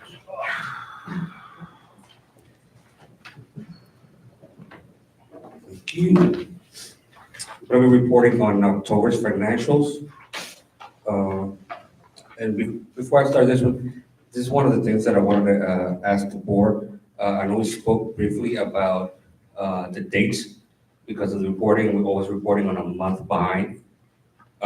See if there's going to be any changes as to what we're going to do on the second meeting for the month, or to report financials, so we have the accurate numbers for the previous month, or is there going to be any changes to that? I mean, I think if we're gonna have a meeting just once a month, we should have it after, we should push it to the third Monday, so we have the financials from Ricardo, unless you can get us at least reasonable preliminaries for the, if it's gonna be the first month, He's only a piece of the financial reporting though. Right. We've got That's Vesta, we've true. got reserves, Then, there's a whole package. then maybe we should, I'm fine with yeah, that, push up, but I don't think we should be piecemealing, sending out have preliminary. our one like meeting, complete. have a one meeting Financials, like after, consolidated. because this way we're not 2 months behind. Yeah. Okay, I'll follow that. That's fine. Thank you. So looking at October numbers, so for the first month of the fiscal year, the new fiscal year, 2024-2025, the overall revenue for the club was $212,000. And that's a little under the budget of 236, so 23,000 under budget, but about $10,000 over the prior year. So looking in the positive direction. Certain expenses, overall expenses was $202,000, with a budget of 239, and for the prior year was 182,000. So although we're under our revenue on the expenses side, we still had a net profit on that one, positive net profit. We're still a little over in our expenses. One thing that I want to point out on that one, for the F&B side, and actually most of it, since I started in October, in November 1st, first day working directly in the club, we're still catching up on some of the invoices, and I don't think that the numbers that are reflective for expenses in October are realistic. We're probably about 10%, showing 10% lower than what it should be on the expense side. And that will be noted in the November financials, but when you look at the year to date, it balances out. Do you think November is gonna be a little bit heavy because of the tax? Yeah, I think that October shows understated, and then November will show overstated. Okay. On a year-to-date basis. And the year to date, yeah, if you look at when you look at the year to date for November, then you'll see that it balances out. We're looking at the right direction, and hopefully we can correct course for going forward. Year to date will be the same number because it's the first year, the first month of the year. Then on the F&B side, we were 56,000 on the actual side for the overall revenue for October, way under the budget of 80,000. Although we're over the prior year, 47,000. The overall expenses, same thing, 106,000, with a budget of 122, so we're under budget, but way over the previous year, which was $77,000 for the expenses.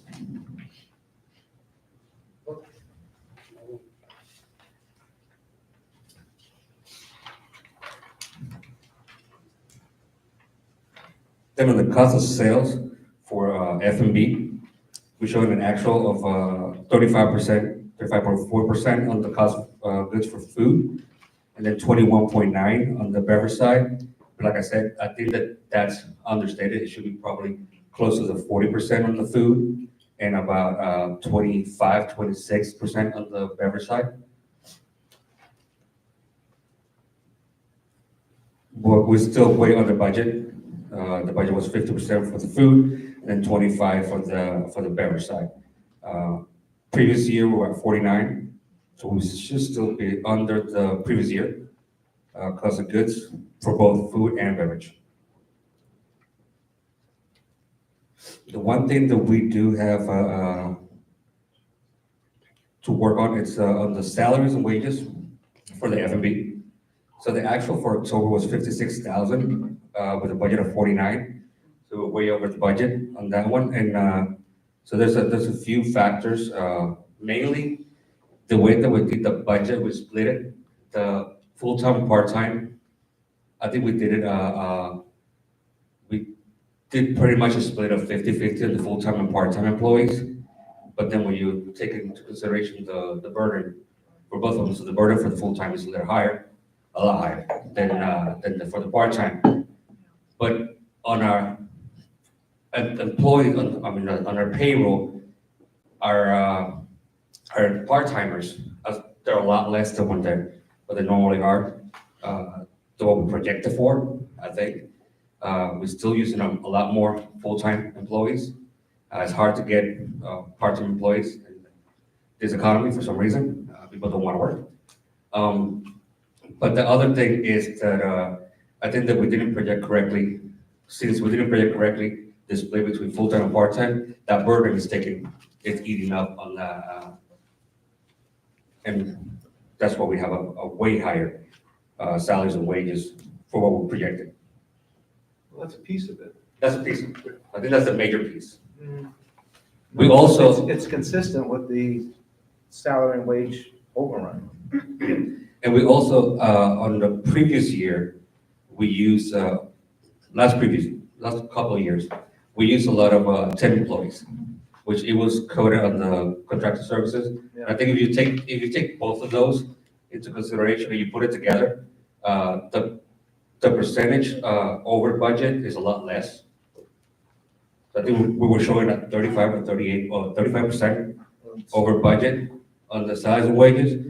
But if you take into consideration the contracted services or the temp employees that we used before, I think it was about 17, 18% actually. The variance from budget isn't all that bad. If you look at the 2 months since you sent out November, if you made me look at it. So versus last year, it's still up 38% over last year, the total salaries and wages. But that's not taking into consideration the temp employees. It does. It does, it is. It is? Yeah, So we're not- $3,800 difference, but. So that's favorable. It's $40,000 in 2 months, just in food and beverage. And I gotta tell you, I've been eating down here a lot, and the staff walking all over the place. And it just seems like we've got a lot of service people for the amount of tables being served. Do you want to look at operational side? Now, maybe November is skewed because of Thanksgiving, there's a lot of staff maybe, I don't know. But it's almost like you're starting to get the cost of sales under control, and now And then we got now payroll's going the other way. So, it's a funny, how you have to try to balance everything. It's not funny, that's the way the world works. Yes, sir. So as we're getting busier, we're probably averaging about 100 residents every Wednesday, Thursday, and Friday nights now, which when I first got here, if we hit 20 was amazing. That's good. 40 was. So now we have to staff appropriately to hopefully get the people that, so if we understaff, then service is bad. If we just have to, it's a hard mix to, not that it's an excuse, but that's kind of what we have to, in the food and beverage side, you have to kind of overplan to serve properly. Yeah.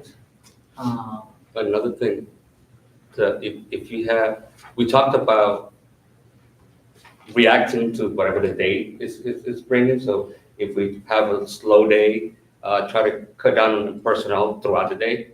But then we run into the problem that then you're gonna have people not hitting their hours, and then gonna start losing employees on that one too. So trying to balance those two things out. Just something to watch. We're only 2 months into the year. And Yeah. that's it. And also, just a question on the, One thing we want to make you aware to the board is Bernard and I, with Ricardo's guidance, going to try and do an analysis, because I know everyone wants a pizza thing, right? But now you're adding another element, okay? You can't add it, you got to add it, but you don't necessarily have the sales to now, we're talking about this right now, and Bernard had everyone, all the team to help, like Thanksgiving, for example, right? So, Bernard's running around, I'm bussing tables. So we're, understand that it's not like we just have a bunch of people. But one thing we want to be very careful about and try and give a forecast, because we don't want to sit here trying to explain it after the fact, right? Give a forecast. Hey, if we're going to start pizza, let's just not say a date, but some date. I don't think pizza comes into play at all in October, November, does it? No, sir, but what I'm explaining is we want to forecast. We want to say, hey, with our new program, we're looking at this X amount of additional labor, because if we're going to do it on You did that Sunday. in the P&L analysis you did for the pizza oven. That's factored in. Yes, sir. It is factored in. But you know what I mean? We want to be able to let you know ahead of time, I would guess is what I want to say. That you're gonna be way over. It's not way over, but there will be a variance, and it won't catch up with sales till you get it started. In the case of pizza, that's probably correct when that happens. But for October, November, Yes, sir. Understood. it's just something that is really gonna need management. And I do appreciate getting the hours in, and in a private club environment, it's different, than in a restaurant. I appreciate all that.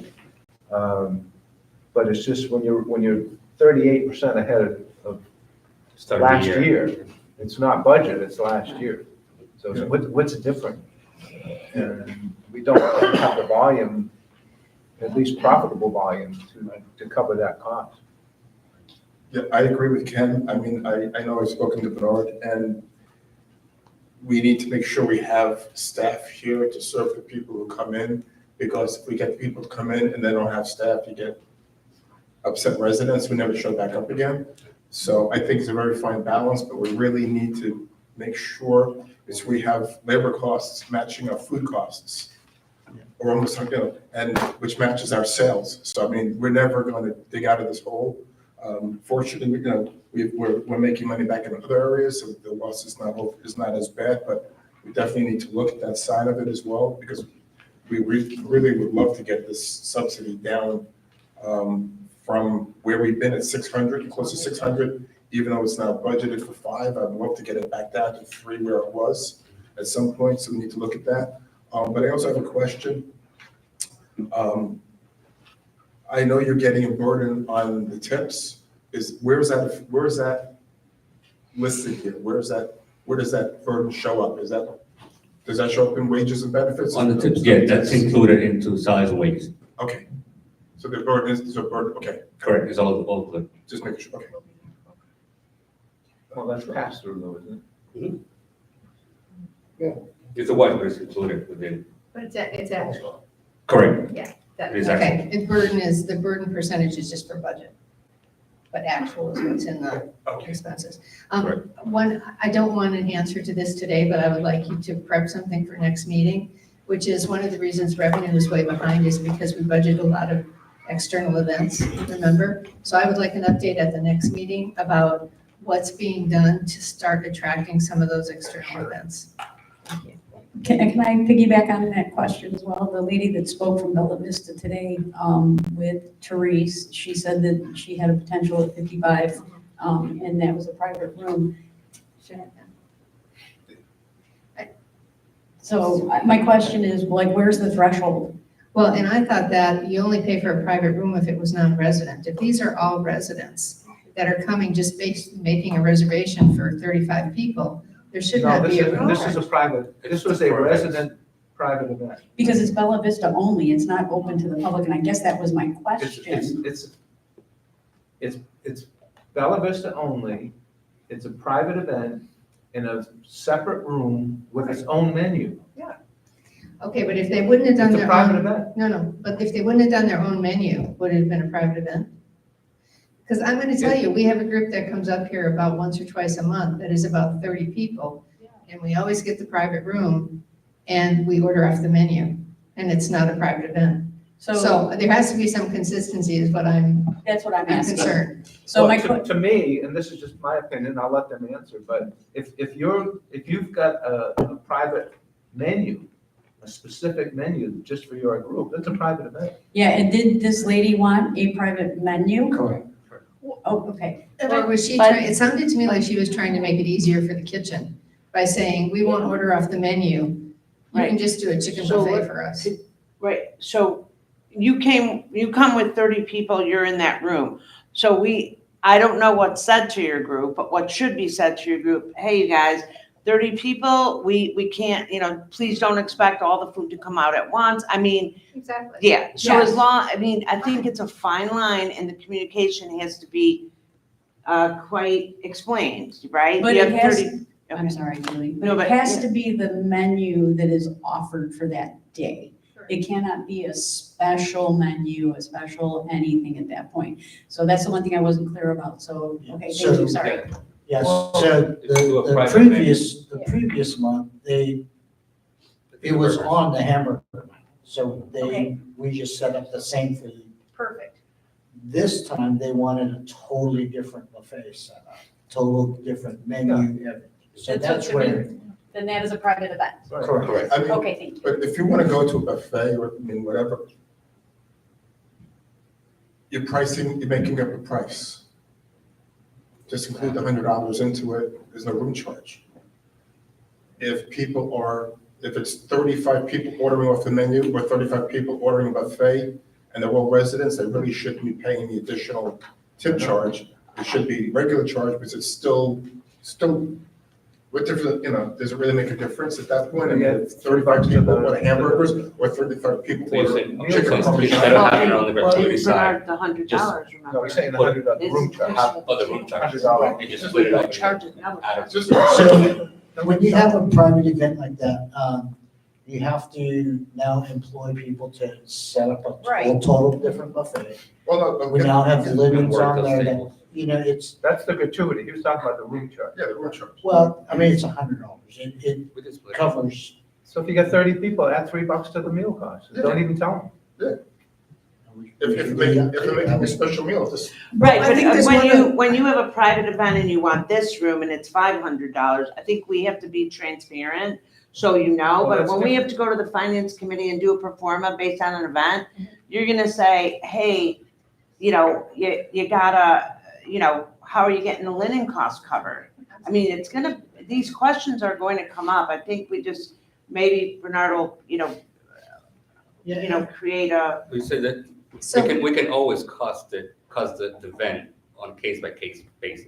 So a small event, but they were saying it's 30 people, and instead of charging the room, we can go ahead and split But there were the two amount complaints, throughout. the room charge Yeah. and the higher gratuity.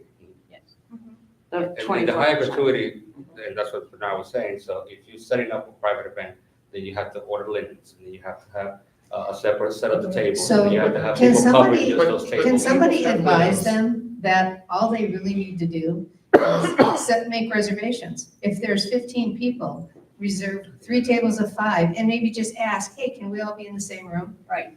That is all they need to do. That's what we do for our large group that's up here Yeah. like once a month, and we order off the menu.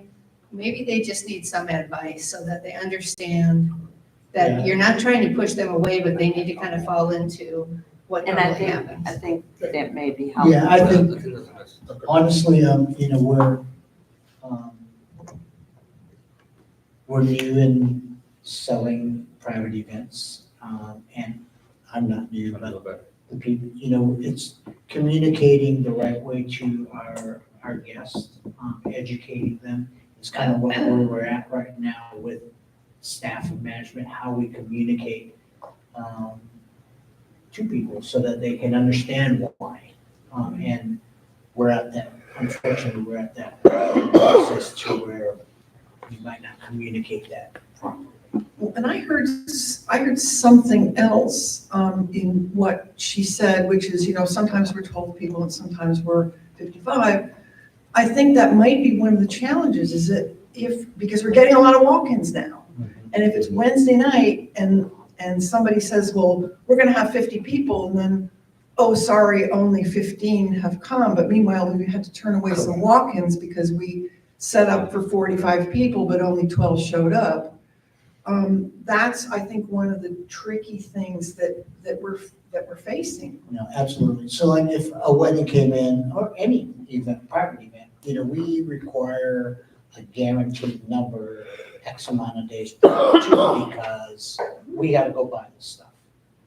And we cannot do that without a guarantee. So that's where we come up with these numbers. Hey, you got 50, we're okay with that, but you know, a week before and you come to 30, then okay. But you can't come day of or call, and we get this quite a bit, you know, the day of or a couple days before, hey, I only got 30, and expect to only pay for 30, because now we can't return the food.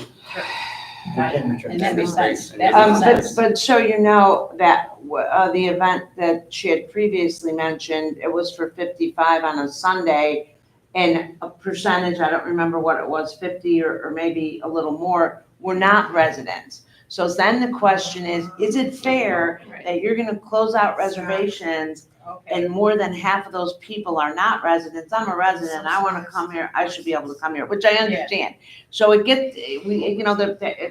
the rules are, you know, you can't, it can be very challenging, and, you know, we of course wanna make sure. We want the revenue. Well, yeah, absolutely, and that's why it's difficult. If I have a party that's guaranteeing me 55, or I'm hoping people come, if I sell out, then you're upset you can't come because I sold out and half of the people were not even residents. But as a group, you have to decide that's okay, we understand, let's make our, you know.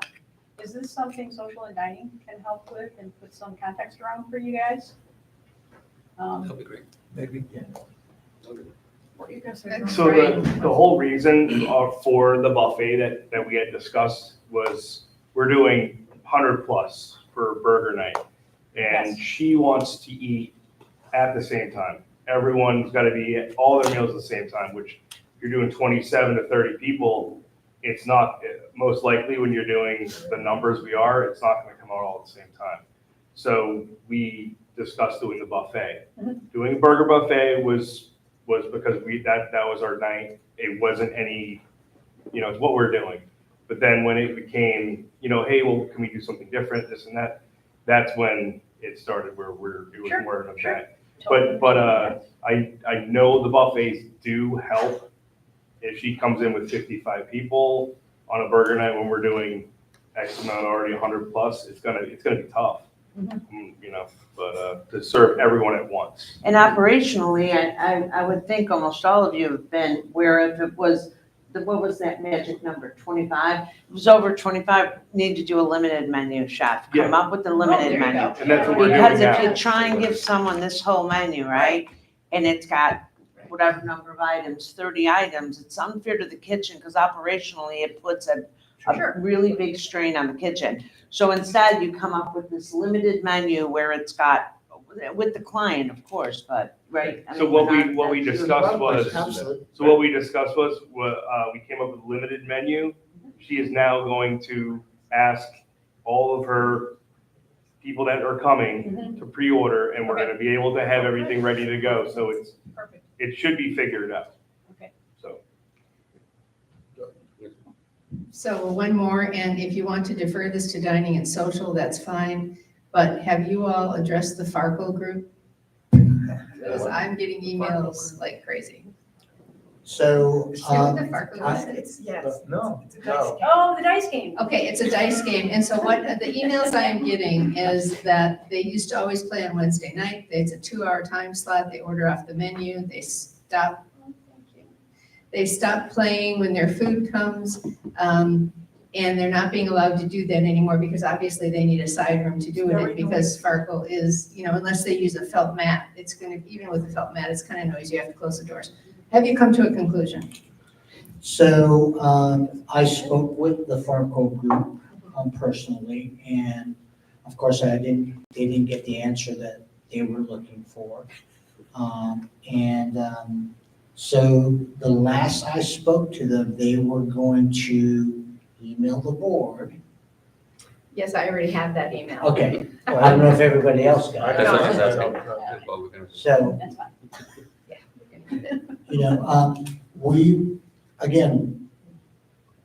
we're going on the premise that there's no games in the dining room in the evening, especially now that we got walk-in business, we're gonna need the side rooms, and we're not even in season yet.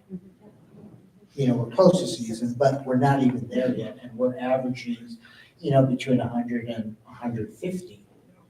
So, we require as many tables as we can, and the good thing is that so we're going into the night thinking we got 100, and then we got 25, 30 walk-ins. So those are not even planned for, and, it's a noisy game, and,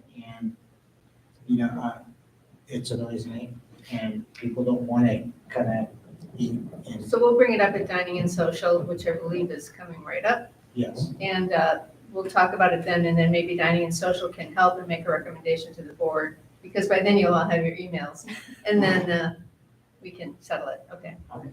Thank you. Just a few things. The maintenance crew, I don't know if you guys have seen throughout the club, but Juan has been doing a phenomenal job with keeping up with stuff, and really, he's very responsive to things that happen throughout the day. And we also have a new person that is helping in, Rolando, who's excellent. They are knocking stuff out and, getting stuff going. So is the maintenance list being coordinated through you, Bernard? Correct. So, okay, so Juan is doing a good job of, if a resident comes up to him, he's saying, please go speak to the management so we can get it on the list. Well, honestly, most of them will come to me first. Okay, good. Okay. Bernard, what the heck's, I'm like, okay. I mean, I just don't want him to feel like he needs to jump on a resident's request that really should be coordinated. No, 100%. So I get all the calls. Yeah, and a lot of the requests will also come in at the facilities committee. Okay. Yes. Okay. So, I'll get the call or email and I'll prioritize. What do you got on there today? Can we hit this today? Great. That kind of thing. So, but, Juan and Rolando have saved the club a lot of money over the past just month, really. Since I've been here, replacing the pool speakers was a thing, $10,000. And really, after they looked at it, it was a severed wire, they fixed it, saved all that money. We had an AC in the kitchen. We've had so many vendors come through. You gotta change the pan, $4,500, $6,000. And we didn't have to change the pan. Nobody went up there to check the drainage, and we just had to unplug the drain. So now, because there's a lot going through that, now we check that weekly. These are some of the things that they're saving up, because, not dogging at the last person, but, we were more a project manager than fixing stuff. I get it if we can't fix it ourselves, but let's attempt to fix it ourselves first. So I think throughout the year, I think there's gonna be some significant savings, because there's a lot of things that are falling apart, obviously, because the building's old, we got some old equipment, just normal maintenance things that need to be taken care of. But I think we can maintain those things at a better financial side. We got Coke installed the week of Thanksgiving, so that's good. Thanksgiving, we served just under 400 residents. Does that include the takeout? Takeout was I think probably we did another close to 70. like, I think we With closed the- to with the- 550. with the to go. On Wednesday and Almost. 400. Okay, so almost 500 people Right. over the 2-day period, so that was good. We are going to have extended tiki hours for the holidays. Monday, Tuesday of Christmas week, we're gonna open up the tiki 12 to 5. Same for New Year's Eve week, Monday and Tuesday. Can you send out a memo on that Yes, to the sir. community as soon as possible? It wasn't in the thing that came out yesterday. I think we should let people know weeks. Yes, sir. Absolutely. And we're gonna be rolling out a new Bar Bites menu on that Monday. So that'll be a good thing. New restaurant equipment update. So just like the materials for fencing, we've gotten a little bit of slowdown on the pizza equipment. So the manufacturer is building pizza ovens and things for pizza restaurants that have gone out of business because, or had to shutter their businesses, and replenishing those businesses first. However, the refrigeration, so the bar equipment, the supplier should have delivery tomorrow, which is the 10th. So we're gonna coordinate over the next few days, week, to get that installed. So the 2 coolers and the cake will be installed. So really the only thing that we're gonna be waiting on is the pizza oven and the salamander. But they're still looking at mid-January as well, so that's, yeah. And change topics a little bit. Website, where are we on the website? Yeah, I was just talking to Ricardo about that at break. Yeah. So the website, we just had a last meeting with Jonas last week, and we have a placeholder for the starting date, for the effective date, which will be January 20th. That's the closest they can give us. For which? For the website. And then once we do the rollout of the website, then we'll talk about the rollout of the app.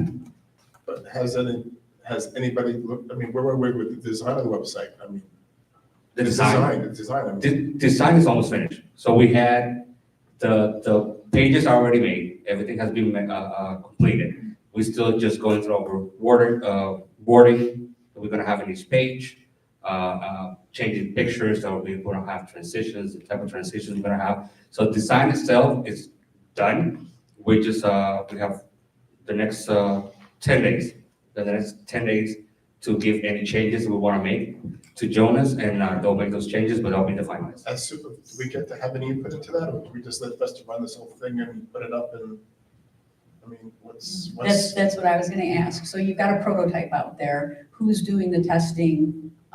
Stephanie's doing all the testing. Is she looking at it from all angles, a user perspective, an administrator perspective, reporting and all of that? Okay. And do we know what's including, what's not including, links and other accesses and? So anything that we have on the current website will be included, and then we added a couple more things. What was the current website's how? That's why we added more things to. Yeah, let Bernardo. So You guys are kind of experts in the webs field. We would love the opportunity for some input. We can schedule, we can let you know when the next meeting we have with Jones, the designers. I would love to do that. Yeah, you guys absolutely. can- Because I mean, I came to you a couple months ago and you said you'd let me know as things would progress, and I haven't heard anything in months. You know, I wasn't a supervisor then, but I couldn't push for it. Yeah. Only that's- one of you yeah. can be there. Yes, only one person. Yeah, all right. Go ahead. I don't need to be there. I don't think the two of them can be there. One of them. Only one Only person, one. only one supervisor. Take it. I think Okay. Cindy sounds to me that. So I'll forward you the invite. So we'll coordinate. For the- One of the drawbacks. All right, that's it from our side. Does the website include the reservations piece? Yes. Is there a way to get copies of the pages that we can look at and review to make sure that the pages are reasonably accurate? So, I mean, not there for a meeting, but I don't see a problem of sending. print up the pages, or if there's a temporary link that we can review just to see it, look at it and make sure. Can that- they come into the office and go? Can't- Is there a can't temporary? they They can come in separately, yes. But really, everyone I should. was gonna ask, so can I send to everybody Yes. with no problem? Just so you don't recall. Yes. And you're involving the, people from, somebody from the racket committee and from pool and fitness, whoever is thinking about, you know, So, yes. reservations for lap pool. Yes. Not the committee itself, but we can. The social and dining. So you're sending us a link to the test site, so will we also, all right, so we'll also need access to that. My guess is you're gonna have to ask Jonas for access to the test site. No, I already have access. You already got the access for each individual or? Oh, for individual, I have to create. Correct, Okay. exactly, so let's create, okay, cool, thanks. Oh, good. Thank you. Thank you, Bernardo. Give me a second. Keith, did you have anything to So if report? 3 people send you 6 ideas, are you gonna just automatically do all of them? For what? For the website? So for the website, what we. Because everybody has different. So what we did, opinions so and ideas. especially, so Stephanie took, she sent out to each one of them, so F&B side, tennis and rackets and fitness and so forth. She sent to everybody on areas of work. Because she wanted to get the input from each person. So I mean, although she sees the website, works on the website, you want to get the input from the people that work on the areas. And she was gonna take all of those inputs, and then we were gonna sit down and go through, you know, kind of look at what's best for the website, what will work. Yeah. If it, Because somebody makes a suggestion, don't assume that that's the right. oh no, thing. that doesn't mean that it's gonna go. Yeah, it's No, not. because we have a tendency to want to Yes. do what everybody wants to do. Because Yeah, no. because we got an input, it's gonna be, it means that it's gonna be. Did you say she already sent that, Who? Stephanie, to the committees or no? Not to the committees. Okay, to not the to the area, committees, okay. Just, here. And I think if we can get that, you know, maybe that's something we could just start, having a small conversation about at our workshop next week, if we can get it in time, just to get an idea of the direction, to make sure it's going in the direction that we want it.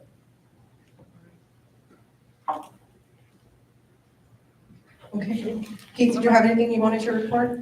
Just one quick thing. I've got some other things, but that's gonna have to be put on the agenda for next time.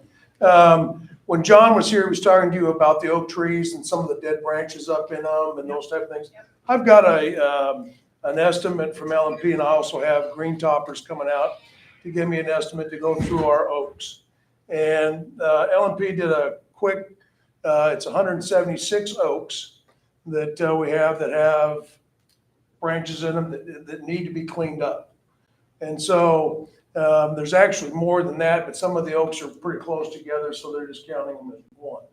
And that bid came out to about $26,400.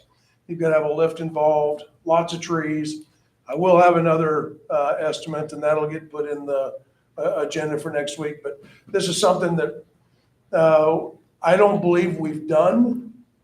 In my 6 years of being here, I haven't, cleaned out oaks, this many oaks all at one time, but you drive through there and you'll see dead branches up in there that are just really something waiting to happen. So It's something that I'll get another bid and we'll get that to you on the agenda. Does that come out of the hurricane cleanup, recovery, I would think? It should, because that's when that all A lot occurred. of damage. Absolutely. Also, when they're looking at that, is there any way they can look at possibly cleaning up some of the overhangs of, some of those oaks are, have, big canopies, if they can clean, tighten them up a little bit? Well, maybe- their contract is 8 foot, okay? That's where they go up to. When it goes past that, it's a bigger Well, number. actually, the contract is 10 foot in the contract. He's saying if we're bringing in equipment to do this. Right, is it- okay, is I don't it the have right a time problem, I don't also see a do problem some in it, Pruning. Yeah. but it's gonna be more than this number that's right here. Body sculpting. I understand that, but I'm saying if we have the equipment here and they're up in the tree, it's gotta be cheaper. It's something we should at least get a quote on to look at, to see if we can, if it's $200,000, we're not gonna do it. If it's another $5,000, $10,000, they're already there, it's something we might consider. But if it's gonna save us those trees from coming down in the future because the canopy's been reduced. There was a structural pruning done a few years back. This is prior to Keith's arrival. But what I would suggest is maybe we can have John put together a structural pruning bid request so that we can send it out to the vendors so that they can structurally prune these in a way where, we can remove anything that's dead. At the same time, you can shape them a little bit better. He can probably go off of the prior RFP that was done. This was when, I think, Joe, you'll remember Tyree, when Tyree was the field landscaping inspector. So we did do this a few years back, and it was a complete structural pruning for the oak trees. Can he send it out prior to the next meeting if he's using the prior? I can ask him. Because that way, otherwise, we're gonna be 3 months down the road before we have anything. Sure, I'll reach out to John. Okay. That was it, and it's just some other things will get on the agenda for next time. Two quickies. Where are we with the fixing back gate? The back swing gate, weren't we gonna fix that? It's fixed. Oh, it's fixed? It's fixed. It was fixed. I had it fixed Yeah. a couple hours after we had talked about it, but it closes at 7 and opens back up Oh, it at, does. I need to get out more. So we We use it all the so we did that, so Siltadella is closed at 7:00 at night, that's. Correct. Oh, cool. Oh, that's Yeah, awesome. I was gonna ask that, because I wasn't Thank sure you. if that's Yeah, what. I need to get out more. Nobody leaves after 7 anyway. That's not what I do. I have lately. We should send out a communication or to the residents possibly, let them know. Because I wasn't sure if that was official, but I drove there a few nights and saw Siltadella was closed, and, I thought maybe because something was broken. So just one quick question, not in regard to the back gate. The gate over the weekend broke on the residential side. Has that been fixed? Are we good with that? It was stuck open, It right? was stuck open. yes. And So so, it's still stuck open.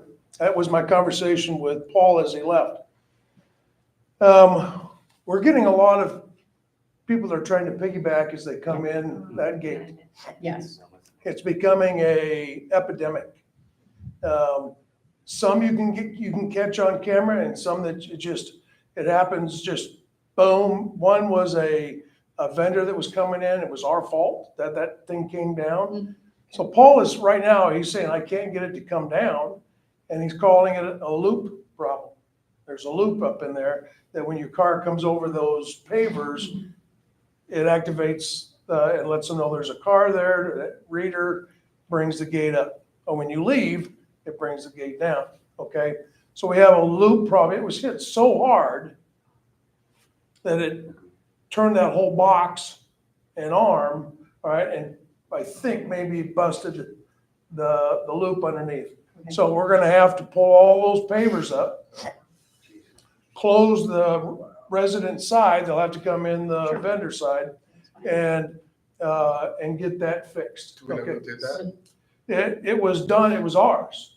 There was, a vendor didn't do anything wrong, Oh, all right? The gate was up, and he was going through, and he had a trailer, all right?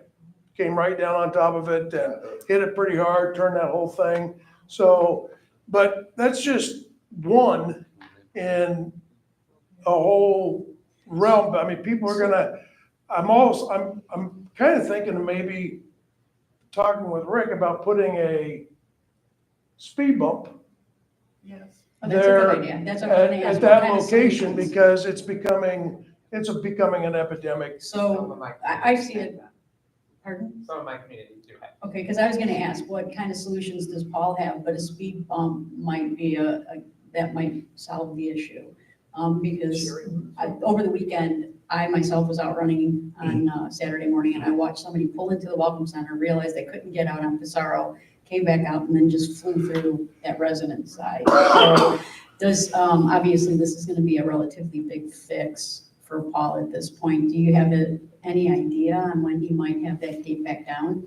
Well, I just talked to him as he was leaving. He said he would know more from me this afternoon. Okay. He was going up there, so if it is the loop and he can't reach down and get it reconnected and then all that paper's got to come up and be replaced, it'll be days. Okay, and then we'll just redirect all the residents through the Correct. privacy manager. Okay, great, thank you. Are you looking at a permanent speed bump or one of those temporary, like No, a those one? temporary ones, we replaced all of those temporary ones because they were eating the asphalt underneath, okay? And we replaced them with an asphalt one to stop that erosion going on. And so it's probably best just to put a asphalt one and just be done with it. And I have to get with, it's not just as easy as saying that because the fire department comes through there and they don't like speed bumps. And the police. And so it's got to be narrow enough to Straddle. that and for them to go over and do it. So there's a little bit of jogging there that has to happen. Thank you. Are we gonna discuss that again before you do it? Speed bump? Oh, yeah, I mean, sure. I'll get with Rick. He'll have his, asphalt company and we'll get some estimates to see how much that is. It's not a huge expense. It's not the expense, it's the aesthetics to me. Right, Ken wants action. I want aesthetics. No, it's gonna look, I know you So don't like. would like a second gate, Second gate ornament, so they have a Prestancia. 2 gates, I don't know, would that be more eye what they appealing? have? 2 gates. 2 gates? You don't get through the second, Second you gate. go in, it's like an airlock. You go into the first gate, it closes behind you, then you get in the second Would gate. that be more eye appealing? No, that'd be worse. When I had stop signs on there that nobody ever hit those gates. As soon as I switched the stop signs, it says, welcome home. It was like the next day, people were nailing that thing. So how about we get stop signs back on? Back to stop sign. The welcome home guy's gone. Maybe put them together. Stop, welcome home. Stop. I don't know, Like Morse code. but I'll definitely, as soon as we get a number, bring it back to you. Thank you. My pleasure. I know I'm home. Spoken too often. So just as a reminder, supervisors, you do have a workshop on December 16th. We would need to put out an agenda. I don't know what items you want to add to the workshop agenda.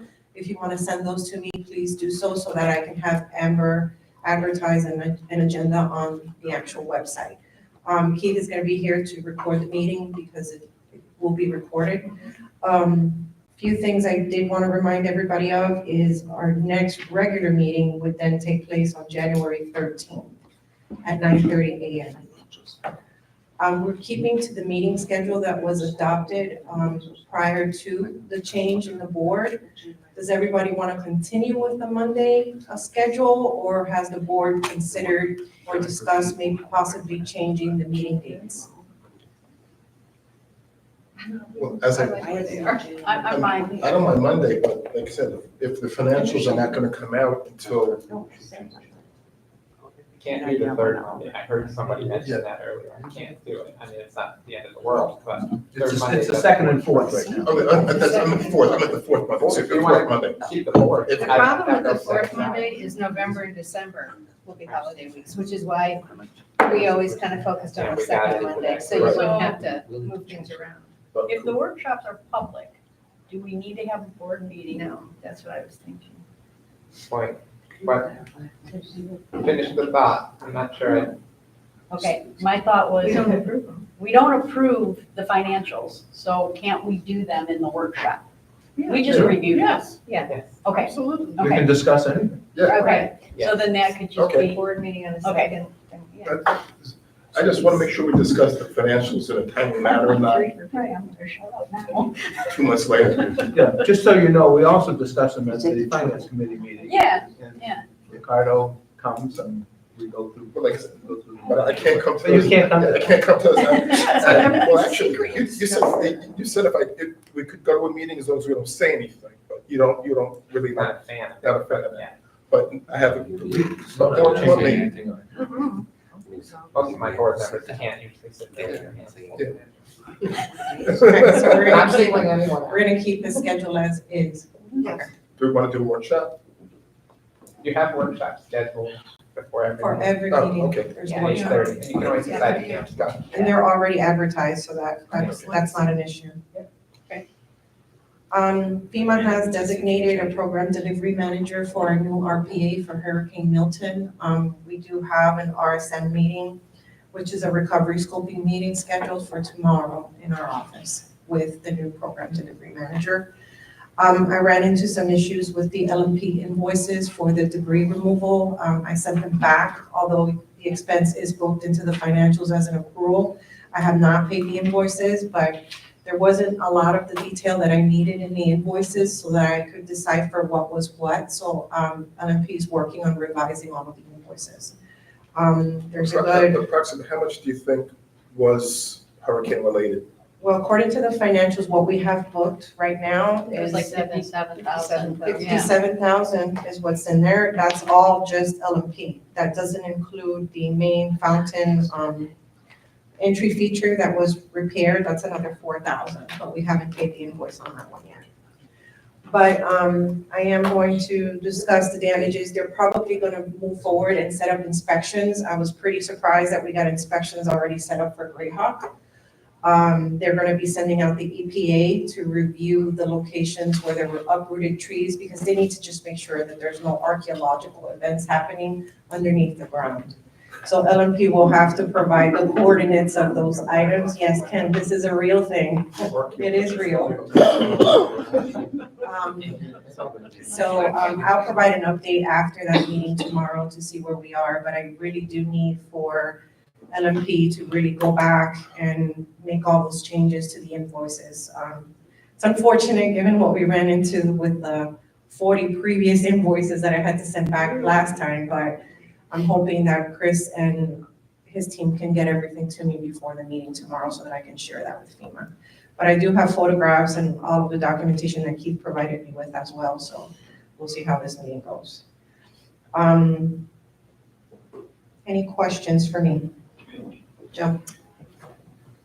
Any idea where we might be in terms of needing to revise the last fiscal year budget? I know we were short on the River Club side about $95,000, but I'm guessing we might have made it up. Well, at this point, we've passed the deadline for the amendment for the I budget. wondered about that. 60 days from. It's 60 days from the end of the Oh. fiscal year. So, the audit has come in. Vanessa's currently reviewing the audit. She did let me know that she received it, and over the weekend, she was gonna be reviewing it. I saw it. So once she sends me, the final, I'll pass it on to the board. You'll probably have it before the workshop for discussion, so that you can discuss it at the workshop. And if there's any notes or any dings in the audit, I will let you know when I circulate it. But from what I could tell, based on the financials, it did not seem that we did not have to amend the budget. Keep in mind, your general fund and your reserve fund are considered one fund. So if you're not over budget with both totaled, then we wouldn't have to amend the budget. So I think we're good there. Other than that, that's all I had. Any questions for me? On the appeal, I did want to make a note, Amy and I were corresponding regarding the appeal because Amy was asking regarding the category project for the debris removal, whether or not the common area removal versus the roadways could be split. I don't think they can be, given we're 2 years in the making with this. And the way that the project was submitted was based off of the recommendation of the original program delivery manager.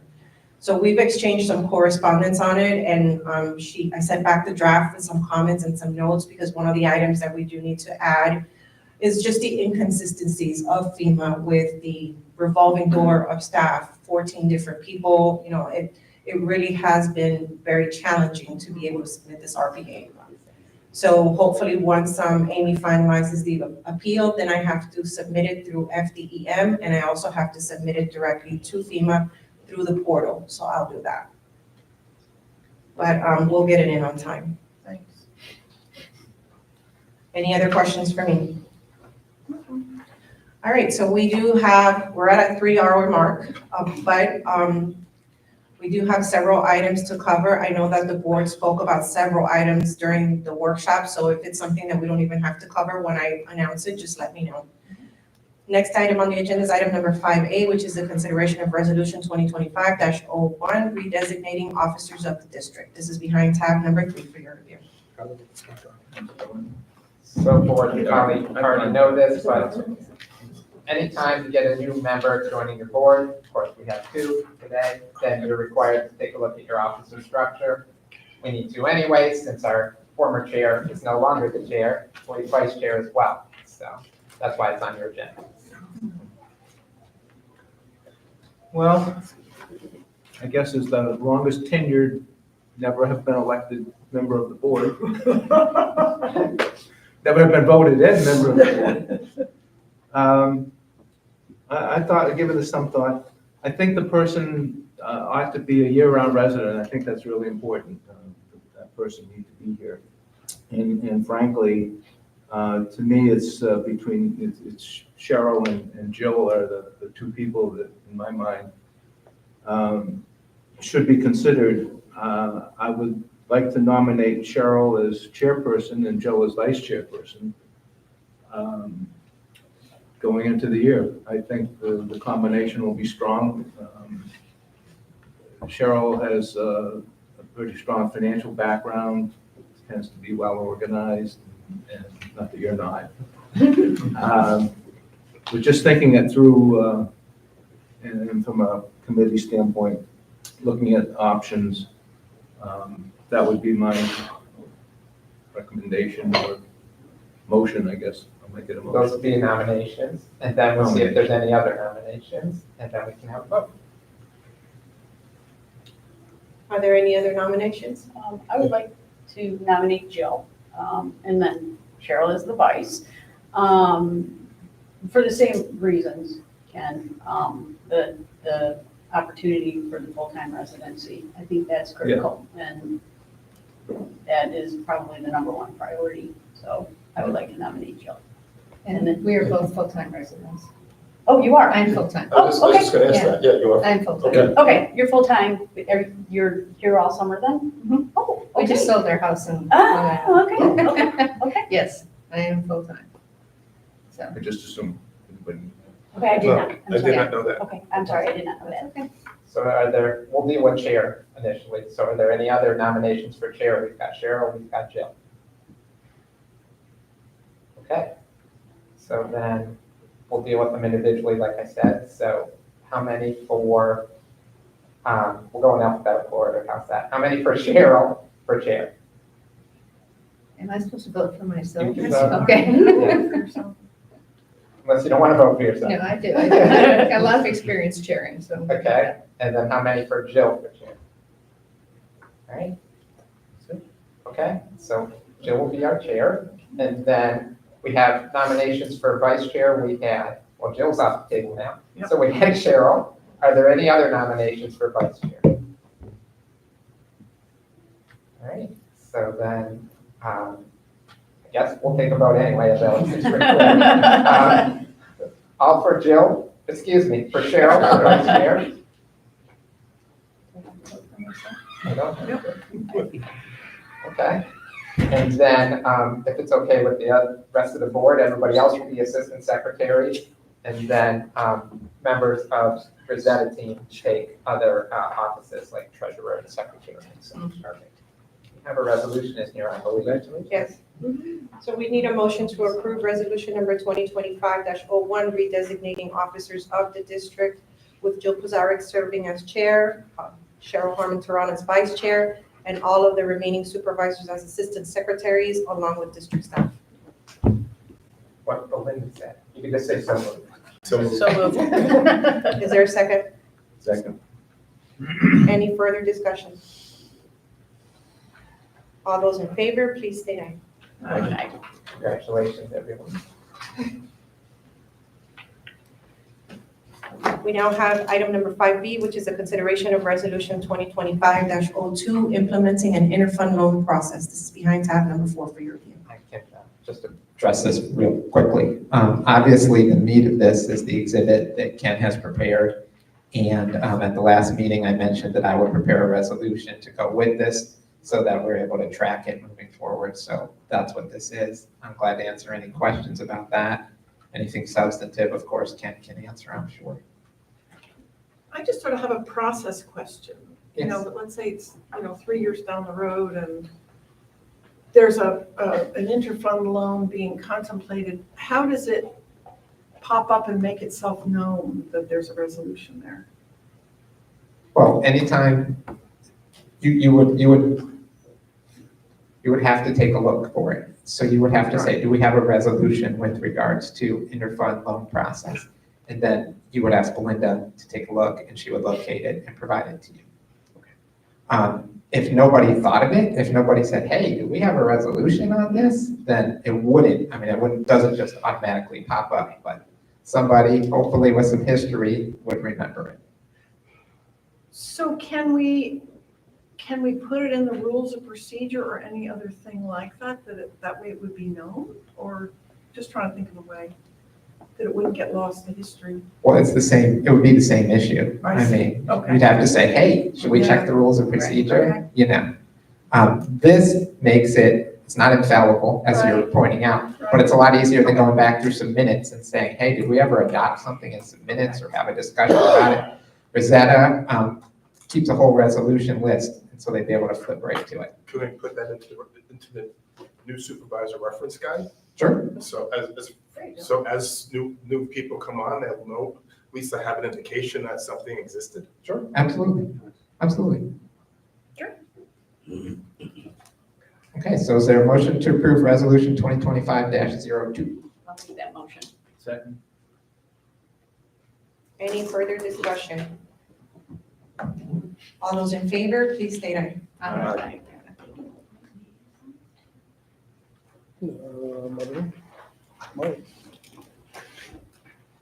We've covered item number 5C, so we're going to move into 5D. I'm not sure if this is an item that was discussed during the workshop, so it's item number 5D. Discussion. D, E, F, and G. Yeah.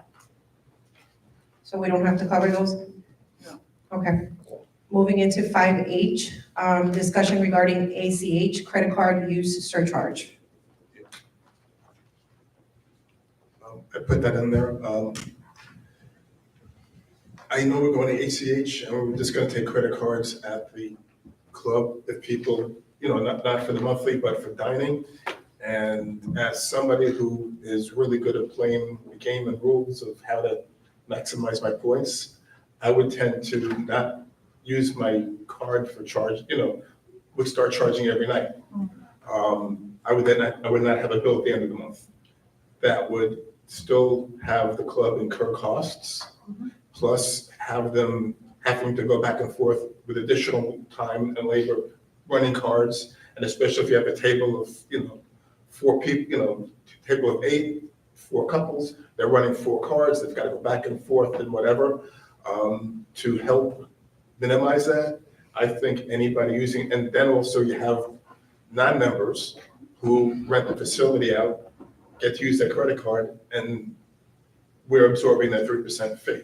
So I think anybody using a credit card should be charged a 2 or 3% fee categorically to help minimize residents from using cards for meals, push it to the ACH, and then also, if you're booking an event on the outside and you're paying by credit card versus a cashier's check or something, you charge the fee or build a fee in for those people. I don't think we should just continually absorb it. We were being charged even more than 3%. I don't know where that final number came out to be. I think it was as high as 5 or 6 for some credit card fees. 6% of $800,000 is a big number. So even if half the people are compliant with ACH, you're still spending $24,000.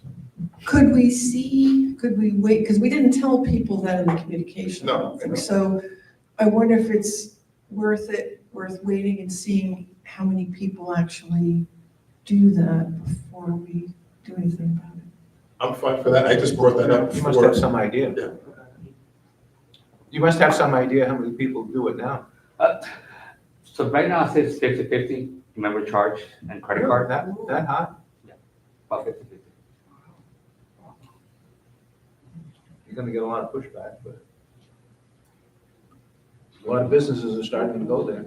Can we at least start it with the outside events? Anything charged, can we do the service charge for that? And then, Yeah, I mean, we can include it on private events for Yeah. non-members. And then- Or for For non-members. outside events, you can just build an additional 3% too. right, and I would then think it would almost be the I other would way. like to see a track record. Cindy, I would think it'd almost be the other way. I agree. That, because members can just put it on their charge and pay it at the end of the month with a bank check and an ACH fee. Whereas you're trying to attract outside business, they're used to everybody accepting credit cards with no fee. Yeah. Ken, what I did you see your say in the point, yeah. industry I see your that point. most I see. people don't allow it? What's that? In the industry, most people are making people go all the way to the ACH, no credit cards. But For members. Right. Club industry. I thought that's where we were going. Yeah. But it wasn't, so. Does the golf course? But I didn't realize that half the people use their credit card. ACH, even when you order at like if you cannot put it on a credit card there. I What? don't know. I Golf don't course, think you I could ever put it on tried. a credit card. can't you? No. No, I think No? it's all. I've never on your tried. account. Golf I've course- never tried. Golf course doesn't All accept on the credit account. card. Yeah. they Unless take your you're, member. unless you're an outside, Oh, I a see. non-member. Unless you're not a member. Yeah, if you're a member, yeah. Okay. Because non-members don't have a choice. Or they pay cash. Yeah, right. But we don't accept cash here. But members. No. Well, no, but you can put it on your account. Yeah. You get one bill at the end of the month. Yeah. Pay by check. Mhm. I don't know. I think, initially we approved moving to ACH for the monthly charges.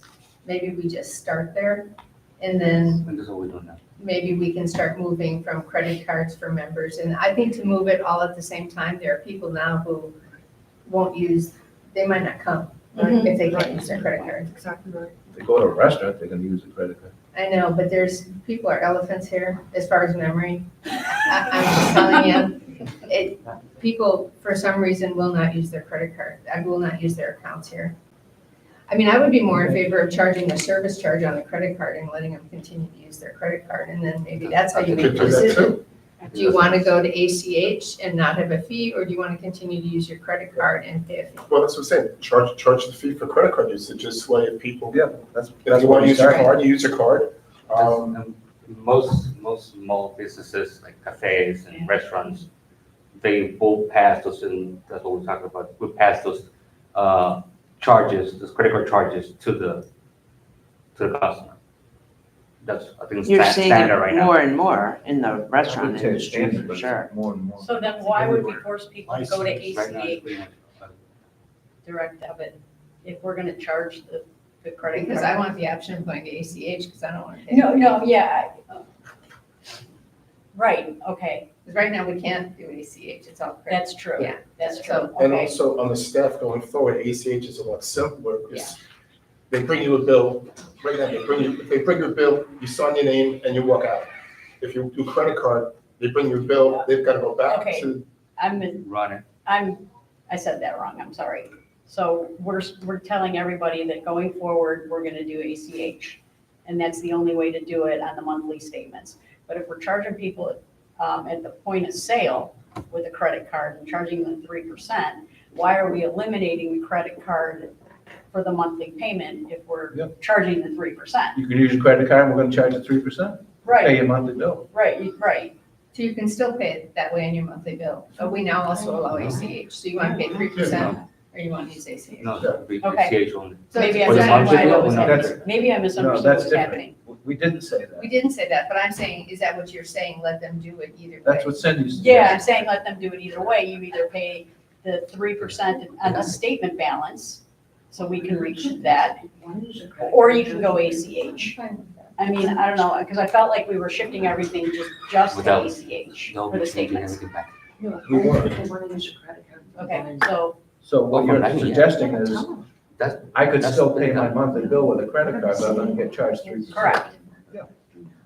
Correct, Which if you're gonna charge me for using my credit card at each meal, Right, it's the same. exactly, Yeah. it's the same thing, right? Is It's that, the is same that, thing. is that doable? Ricardo, Is that Is that doable? doable? what was that? can you, So, Can we charge the 3% on the monthly bill if it's a credit card fee? Provide that option. As can we well provide as, that option?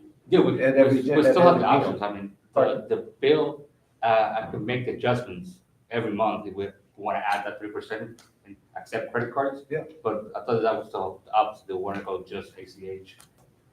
And then, we're changing it. We're talking about changing it. Okay. We're not changing it. So, yeah, we We're can- talking we can- about Bernard is changing it. another, I mean. Just- Bernard just is like- another possibility. yeah, just They like, have just to like, change every on a bill. daily basis, like Yeah. you run All the right, credit that's card, too much. add that 3%, so all we have to do is add it in the So system. that's a That manual, 3%. that's a manual calculation for you then? No, We'll no, add it, No, no, no, we'll add it. it's, no. We just have the system will to add do it. the setup. So just like we'll do it here, like anytime you run a credit card, will be an additional 3% charge for Okay. the fee. Then we'll have to do the same thing for the monthly statements. I Then we'll feel like add a this 3% charge. conversation happened. So for Or- clarification, the monthly, your monthly bill will still, as we were trying to pursue, was ACH, right? The monthly. If you come here and you want to use your credit card to pay for your lunch, that's when the 3% will go, Yeah, but they're right? saying, yeah, No, but they're no, saying. they wanna but- have- No, we're saying that's a Julie, monthly. Either Just way. for the monthly. We're saying, No, we're saying for every. that was the beginning of From the everything. conversation. Sure. Now we're So any saying, well, credit we're gonna card. charge 3% at every meal. Why don't we let residents pay their monthly bill with a And charge credit card and 3%. charge the 3% from there? It's 3% enough? It's the same Or is thing. it 4%? Now everybody's treated equal. 3%. But that's another thing. So one of the things that we have to do is we have to. go If you back to the pay other one, ACH, tell them there's we- no We fee. negotiate Correct. our If fees. you pay ACH, there's no fee. Well, if they decide that. So I'm assuming the system can do that. Yes, they can. It's 3%. Should I make a motion? 3% standard. Are we ready to make a motion? Sure, The workers' risk I'll different. make the motion to say that we will allow monthly credit cards, on the credit cards on the monthly I guess. statement with the caveat that we'll have the credit card fee on it, whatever percent that is, or you could do ACH and avoid the credit card fee. That's my motion. And- That accurate? Well, and you could also use your credit card Yeah. for a meal. Let's change the motion.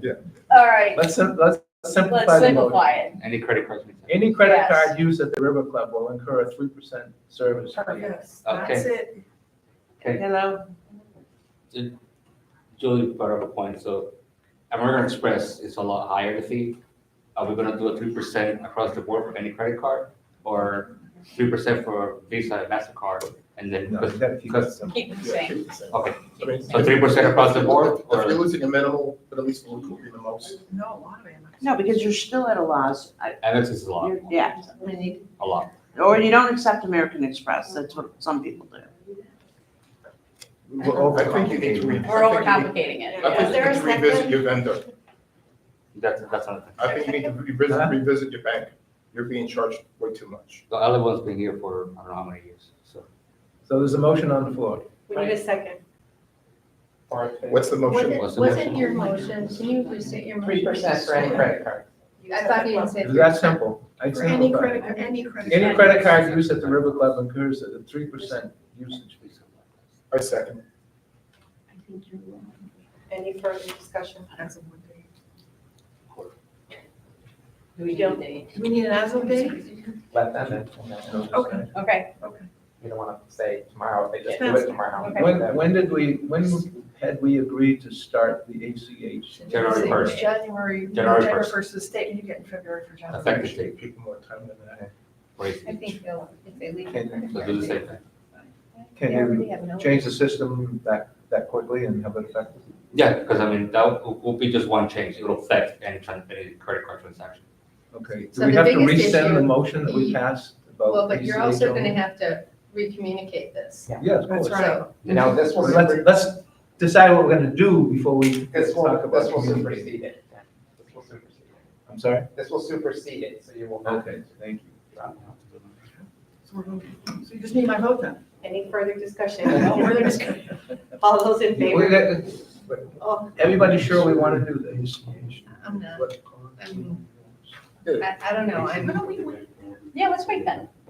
I feel like I'd like to see how many people go to ACH. If we can be an ACH club, I think that makes life easier. To Rich's point about not changing our things after the fact all the time. Right, maybe we just stick through with this, and then if we see a lot of issues. Well, you'll have to wait till after the First January statements or Yeah. February statements. I have no problem waiting, I just brought it up, it's. Okay, good point. And if we wanna see how it goes, The quicker January, you do it, the more February. you save. Yeah, I said let's go with those. Right, either withdraw your motion or we'll take a vote, maybe it'll go down. No, I'll withdraw the motion. Perfect. Okay, If the second is withdrawn. you second it. I would withdraw. withdraw. Okay. Okay. So we're gonna table this. did they say? Yeah. No changes. No change. There was no changes. Down the corner of that. It didn't take a lot of convincing, did it? Board members, I apologize, but I'm gonna have to leave at 1:30. I just want to. Me too, yeah, and I've Yeah. got a meeting, I've got another meeting at 2:00. I gotta be in Paris. Moving forward, we now have the appointment of the advisory committee members for those terms expiring. Okay, point of information. Do we do this before do we get committee assignments first? I think we should do the assignments first. You can choose at this point, who wants to take on what as a liaison for which committee. You can do that as well. We should do it What do you first. wanna do? I think we should do this, personally, I think we should do the several liaisons first, but what do you think? You don't think? I'm fine with that, doing liaisons first. So committee assignment.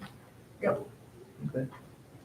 So, I'll state for the record what committees we have. So, right, there's social and dining, facilities, rackets, pool and fitness, landscape reserves, and then there's also gate and ponds and. Gate and ponds is not on the No, but it's, advisory committee. We need liaison. Not committee, we're talking about liaison. Yeah, we're just talking liaison right now. Okay. Survey, golf club, investments. Lots of stuff. Wait, I thought we were just talking liaisons for the committees, the actual Yeah, committees. so it's Oh, I thought we social, were gonna do assignments. I meant it to be holistic. so just for the committees though, there's social, there's Yeah, facilities, we got all that. racket, rackets, pool and reserve. fitness, landscape and reserves. Got it, thank you. These are really official ones. So And do then we if I'm want the to chair, start then with- I'm the Vesta, I'm the Vesta liaison, is that right? I know it's sort of a contractual. Typically, thing. yes. Okay. That is. That's during that. And council usually too, so Okay. I'll run contracts by you. Okay. You're also, well, I shouldn't say that. The former chairperson had golf club and investments. We can talk. So facilities, do we, who wants to take on facilities? Up to facilities. Nobody has objection? No, I personally, I think you'd be better at it than I was, because you know more about stuff. Social and dining? Do you want to keep that, Cheryl, or should I do it because I'm Vesta? What do you I think because you're the Vesta liaison, it's probably Thank you. better for Okay. you to do it, otherwise Okay. we can't, because we can't talk. Okay. So we kind of talk. Okay, all right, so I'll take it then. Racket sports? All right. Everybody's excited for that. I just saw the heads turn. I think you might as well take fitness and pool too. Yeah, sure. Landscaping? I'll take landscaping, since I've already tried to create a connection with the architect. I'll keep reserve finance, if I may. And I'll keep security and bonds.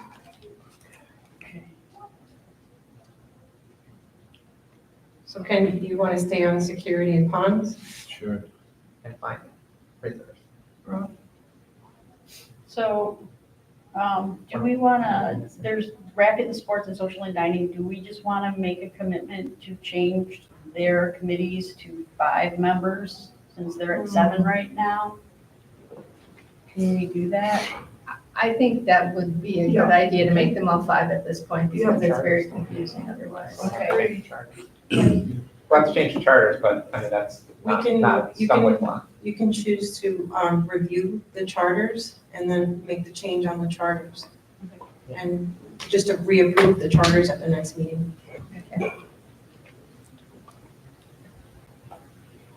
Do we need to settle who's the liaison of the golf club and that kind of stuff now, or can we do that at a workshop? We can, I mean, It's up to you. I don't know if there's any pressing issues or anything. I don't mind taking them. and the POA. And And the Oh, the POA. POA and the CA. Well, I've been POA, but I have to tell you, since they changed their meeting date to Thursday, I haven't been able to make any. I I was gonna say, I could do POA. Well, we should have POA and CA. We should all try to figure out how to get.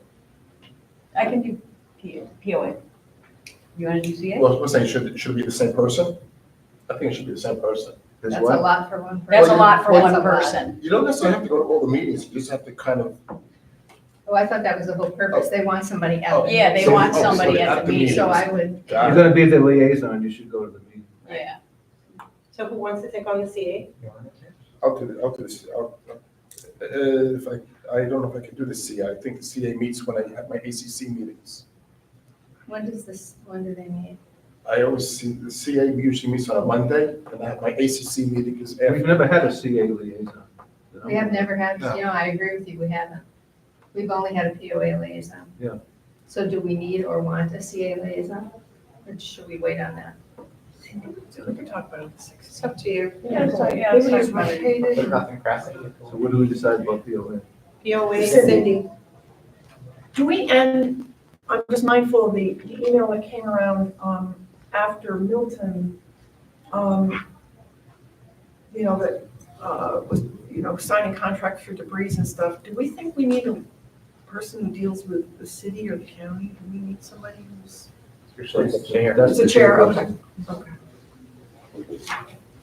And the only other thing was the communications and the newsletter. I was gonna suggest, the external communications, if we decide to do anything, we're talking about this, but, I was gonna offer to take the, communications piece regardless, because what I would like to do, you made this suggestion 2 years ago, that we take Belinda's excellent meeting summary and we could pare it down. I'd like to see us put something out to the community after each board meeting rather than having a newsletter that I don't know how many people read every other month. And I would be happy to take that on. There's also a pop-up option for the website, Jill, if you want to do that. We could implement a pop-up on the website. And after the meeting, we can give you, or we can set you up with a username and a password, and you can go in and just add the pop-up. And Amber can train you on how to do it, if you want that option. I think we should do it. I would like to see it be efficient and accurate. I think we'll come closer to our strategic plan and trying to improve communications if it's timely and relevant, so. So the way that it works is I can show you guys the Greyhawk site really quickly here. If, but you see, the minute you log into the webpage, the chair at Greyhawk is always adding pop-ups for Greyhawk because of hurricane recovery, but you can just click and go into more information. And then it'll show you whatever update you want to post. So it's almost like a little bulletin board or something. Yeah, it is. Oh. And then at the Which top, website? you can scroll here, CDD updates, and it'll bring up any update that was recently added, so you can do that as well. Which of our websites are we talking? The CDD's website. And how many people do you think can 3. access that? 3, Exactly. including I the don't think board. people go onto the CDD website Right. personally. Well, But if- that's also why I wanted. How many clicks does it get a month? That's why I wanted to see on the Vesta website or the River Club website, would be like little hyperlinks to be able to just click on CAPOA, Grand Islands and all those. So rather than having to sit and memorize 15 different addresses and passwords, you just click on it and hopefully you get it quicker. Can we start with what, that initial suggestion of, just doing some bullets off of, which I'm happy to do, off of Belinda's summary, and then it gets pushed out? You can. I think people would appreciate Yeah, it. I'm fine with it. I like that idea. That way, I don't think we have to send it past everybody, because it's already a summary that's out there. We can just send it out. So you're doing that? I will do that. Yeah. That's gonna be fast. I'll take care of that. Okay. Are we ready to appoint or? Yep. Who wants to start? We're back to committees now? Yes. I thought we were gonna talk about that on the 16th, did I misunderstand? Well, I think we have to do it now, because we have to vote on it. And we can't vote on the 16th. And you gotta decide if you want to go back to 5, change the charters officially. I thought we were going to do that. Yeah, we just agreed that Okay, we were. that's right. Do we have to officially vote on the people being named to the committee, don't we? Correct. Yeah, so we have to do it today? Yeah. Okay. Should we just start at the top with facilities and work our way down? Facilities is easy because we have 3 openings, 2 people, I'm obviously off. And Bob and Bill supplied their qualifications and they're good members and So you're still down one though? still down what I've got. Still down one. How do we go about filling that? What's the process? Lobby. Well, I think Tim might be working on somebody. Okay, and I might have somebody else. Yeah, so talk to Tim. Gary, I'm gonna try to reach out to Gary. Why? No, Gary, who's on, you don't know him, he's on the ACC committee. He's got a construction background, Oh, big okay. construction Okay, well, background. yeah, talk. And I'm gonna try to see if I can convince him to come over also. So we're reappointing Bob and Bill? Yes. Okay. What are their names? Bob Crane and Bill Phillips. All right, so that's your motion. Yes. Should we do them all at once, or We just do good? committee by committee? Yeah, We we good? should. Yeah, whatever's most efficient. Okay, next. Could you repeat the names again? I'm sorry. Bob Crane and Bill Phillips. Thank you. Next. You want to do social and dining? I thought we were gonna go down the list. We have Yeah. the list in front of us. So Yeah. fitness and pool is next. Right. Yeah, and Mary Taylor, she submitted, and I'm good with that, but then I think we're still down 2, because Rich Derby, his term is up, and then I moved off. So I need to find 2 more people, and I will work with Nancy Spakowski to make that happen. Okay. Mhm. Are you gonna talk to, I the will, doctor? yeah, I'll talk to the doctor, yes. Mhm. Thank you for reminding me. Oh, is that Siaccio? Mhm. Okay. Landscape, both members who are termed have put in their request to be reappointed, and I'm fine with that, so we're fine. Kit didn't. I didn't see kids. Yeah, Kit didn't. Kit did, I saw the email. Was it in here? I didn't see. No. Did he send to you? Me neither. She only sent it to you, maybe? Let me find it. I mean, I call that good enough. I call that good enough, too. He did, I mean, We'll call it a stealth re-up. Just wants to make sure she did. She meant Here. to read out. I got it, and he sent it to Belinda and to me. Although my term on landscape is ending, I would like to re-affirm. my term. Okay, Awesome. got it. So, I don't Easy. have. I don't have. He sent it to, I think he did your address wrong. He said blendon@missouri.com. Okay. That's why. Which we're all But I can forward this to you, Okay. if that will help. So can you, so it's Joe Spalina? Joseph is re-upping and Kit Briggs is re-upping, and so that, and the other 3 are continuing. They're not up till the end of 26, or till 26. Okay.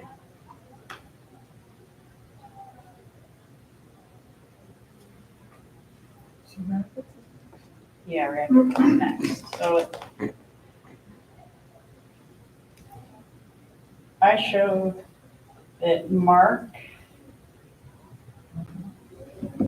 Brenda, Mike, and Karen Wilson are there right now. Mark, And I have a comment for you, because Joe Spalina, I contacted him, I was talking to him last week, and I said, so you're coming off the racket advisory? And he said, no. He said, I didn't start until 24. He goes, I'm on until 26.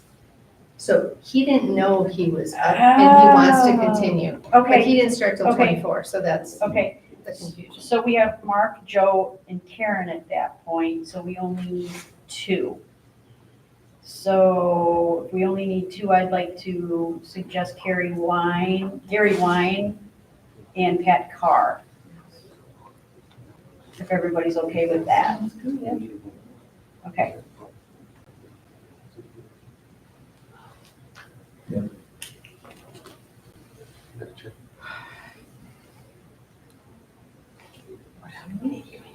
Reserves.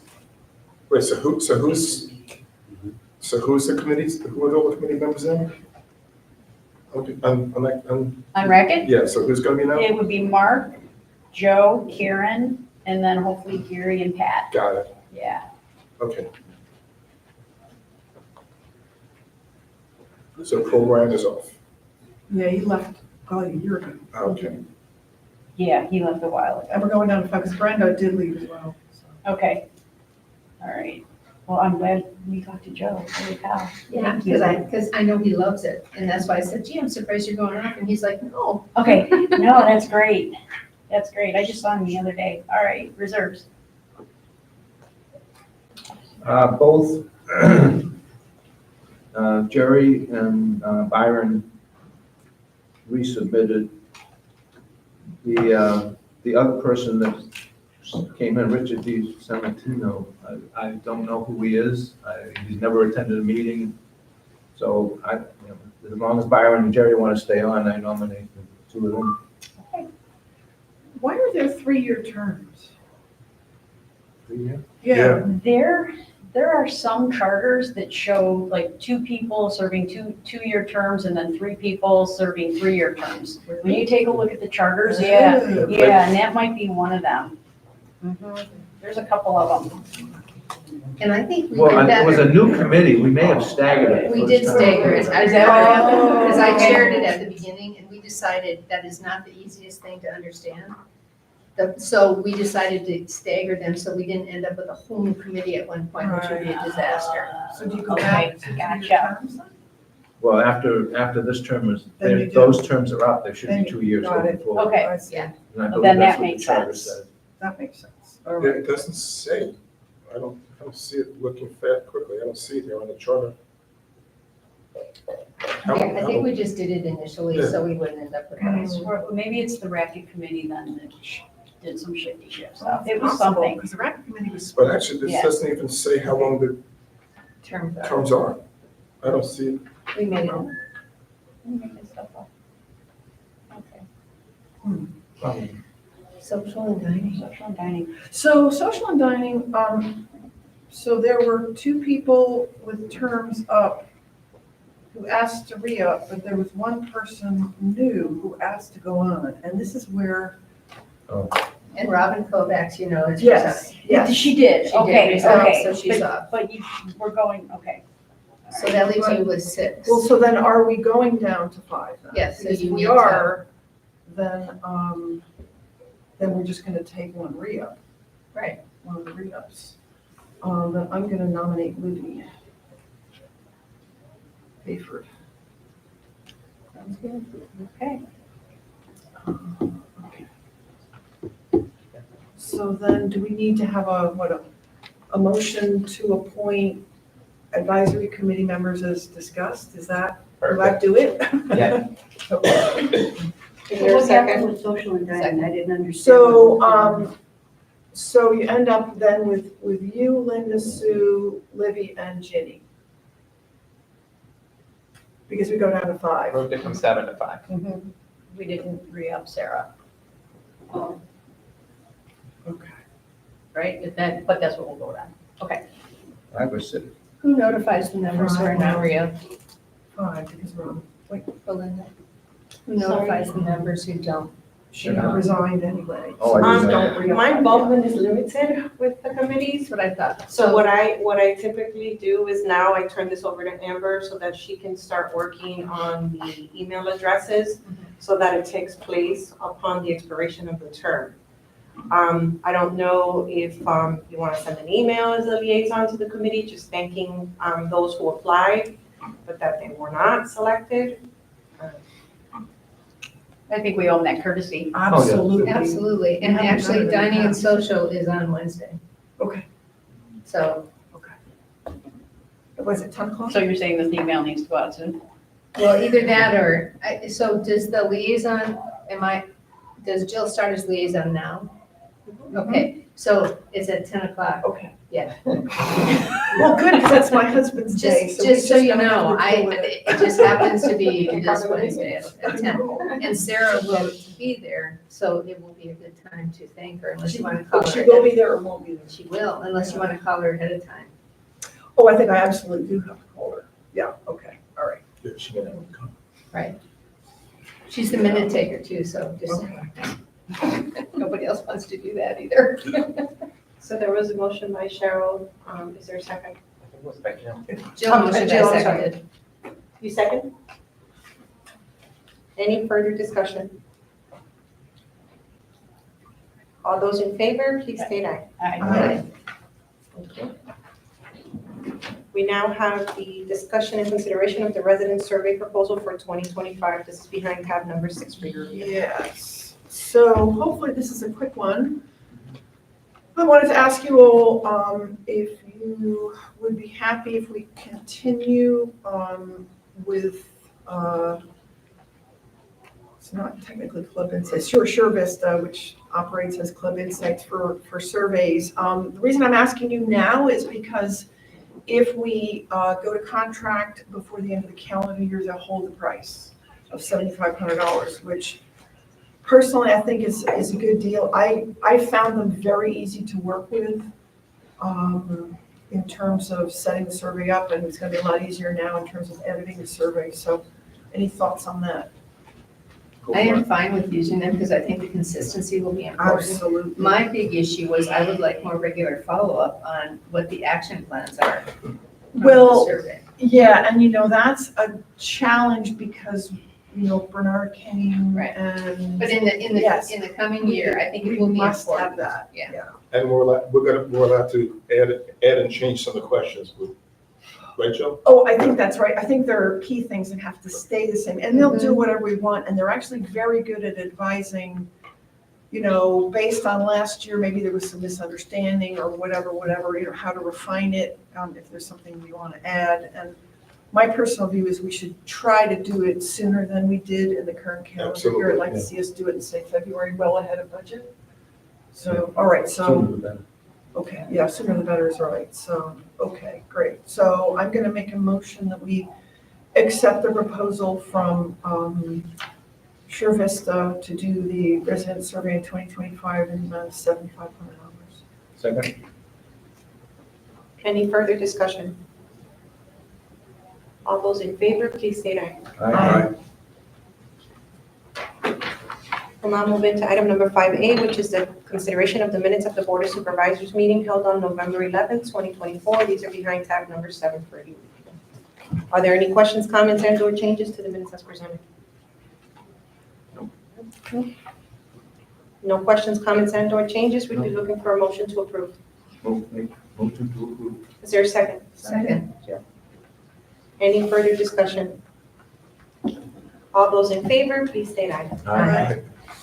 Thank you. We're now going to move into item number 6B, which is the ratification of the operations and maintenance expenditures for the month of October 2024. This is behind tab number 8 for your review. The expenditures for the period of October 1st through 31st total to $89,755.42. Any questions? If there are no questions, we'd be looking for a motion to ratify. Move to So, approve. is there a second? Second. Any further discussion? All those in favor, please state aye. Aye. We're going to move into consent items. There are three sets of minutes for the board to accept. Fitness and Pool Advisory Committee meeting minutes of September 18th, racket sports of October 14th, reserve study October 21st. Any questions? I did the minutes for the fitness and pool. Do I have to, can I still? You're fine. I'm fine. Okay, thank you. Just asking. No, asking if you want to change them. You want to say how good they are? No, it isn't. No, we're down. What a great job I did. If there are no questions, we would look for a motion to accept the minutes as presented. I move to accept all three. Is there a second? Second. Any further discussion? All those in favor, please state aye. Aye. Let me just say, I know we're trying to finish up, but just got a couple, it's come up a couple times during the meeting. Typically, you have to vote, you cannot recuse yourself, that's the general rule. Okay. Unless you have a conflict of interest, and that typically only relates to a private financial. Got it. All right, thank you. Yep. Of course, you're off the hook. Well, maybe he offered me something. Rip rap. Supervisor requests or comments? Are there any supervisor requests or comments? I just have a quick question about, so we're gonna send you the items for the workshop. Does that go out to the community? Yes, what'll happen is we'll create the link, just like the same Okay. website link. Okay. Amber will send it over to Keith so he can send it out. Okay. And it'll be on the website as well. And what time did we agree? 10:30? 10:30. I thought so. 10:30, because there's a landscaping committee meeting. at 9. Good, okay. That's right. I just had a couple of things, more to do with closing out 2024 fiscal year. For those who didn't do the math, our interest earnings last year were just under $218,000, I did the math because I was very excited. which was versus $91,000 the year before, which included part of this. So a 140% increase. Wow. So Well done. big deal. Also, just overall, I think if you look at the general fund was, if you take out the hurricane assessment and related expenses, were 15.5% over budget, almost $300,000 favorable. Right. So, good job by the board, I think, overall, and by our management company, Rosetta. Ken, you're meeting with the reserve committee on Monday? Yes. Is it Monday? Okay, one thing I did want to bring up, I just pulled up, I was reminded because Andy's reviewing a few indentures for other districts wherein our finance team has reviewed the master trust indentures, the language in the indenture. For some of the bond accounts for series 2022, the refunding for 2012 was reviewed. Speaking of interest, there's a substantial amount of interest in that account. Some of the indentures allow for the districts to move those funds into the general fund or reserve fund and utilize those funds for whatever lawful purpose it is deemed. So right now, based on a report that I was provided with, there's a substantial amount in there. So I was gonna ask the board to direct counsel to review the indenture along with our finance team to see if there's a possibility that maybe these funds can be moved. And then obviously the board would determine where you want the funds moved and what you want to use them for. 435,000. Oh, where did that come from? This is interest accumulated over the years in the bonds. That's right, because we couldn't use it to pay off the bonds, right? I'm not Right. sure. There was some I bet funky you thing, and I could use remember it to that. pay down, but Right. I don't know without looking. Yeah, no, I was just, yeah. So it'll So- ultimately be your decision, but I wanted to let you know since you're meeting with the committee. But I also wanted the board to direct counsel to review the indenture. How much of this can go towards board salaries? And riprap. $200, Ken, that's it. Okay. That's the limit. But the district manager has no. Not a time. I may want to put it by W-2 and afterwards. How's that gonna work? We don't have to take the time now, but I can call you, but I'd like to understand, or call in. Sure, what I'm gonna do is, Haven't seen it yet, but- if you direct, Andy to move forward with reviewing the indenture, Kayla will send the language to him for review, and he can determine whether or not it is something that can be done. And then once that's done, we'll put it on the agenda, and then you can make the decision and direct staff to direct the trustee to move the funds out and where you want the funds placed. So it can go to any of the funds? Correct, you can use it for Including any capital? lawful purpose, if that's what's dictated in the indenture. I made input from Bob too. No pickleball courts. So, just. Where just do we food- want our retreat? So just food for thought, Private event. but if the board is in agreement, Andy can review the indenture and report back. Do you need a motion? No, just direction, I would say yes. okay? First one. There's some money there. Okay, so I'll make sure that in the follow-up email, I copy Kayla so that she's aware that she has to send the indenture documents over to Andy as well for review. Any other supervisor requests or comments? All right, it is 1:29 PM. Is there a motion to adjourn? So moved. Second. Second, third. Everybody seconded it. All those in favor, please state aye. Aye. Thank you, everybody. Thank you. Happy holidays. Meeting adjourned. Happy holidays.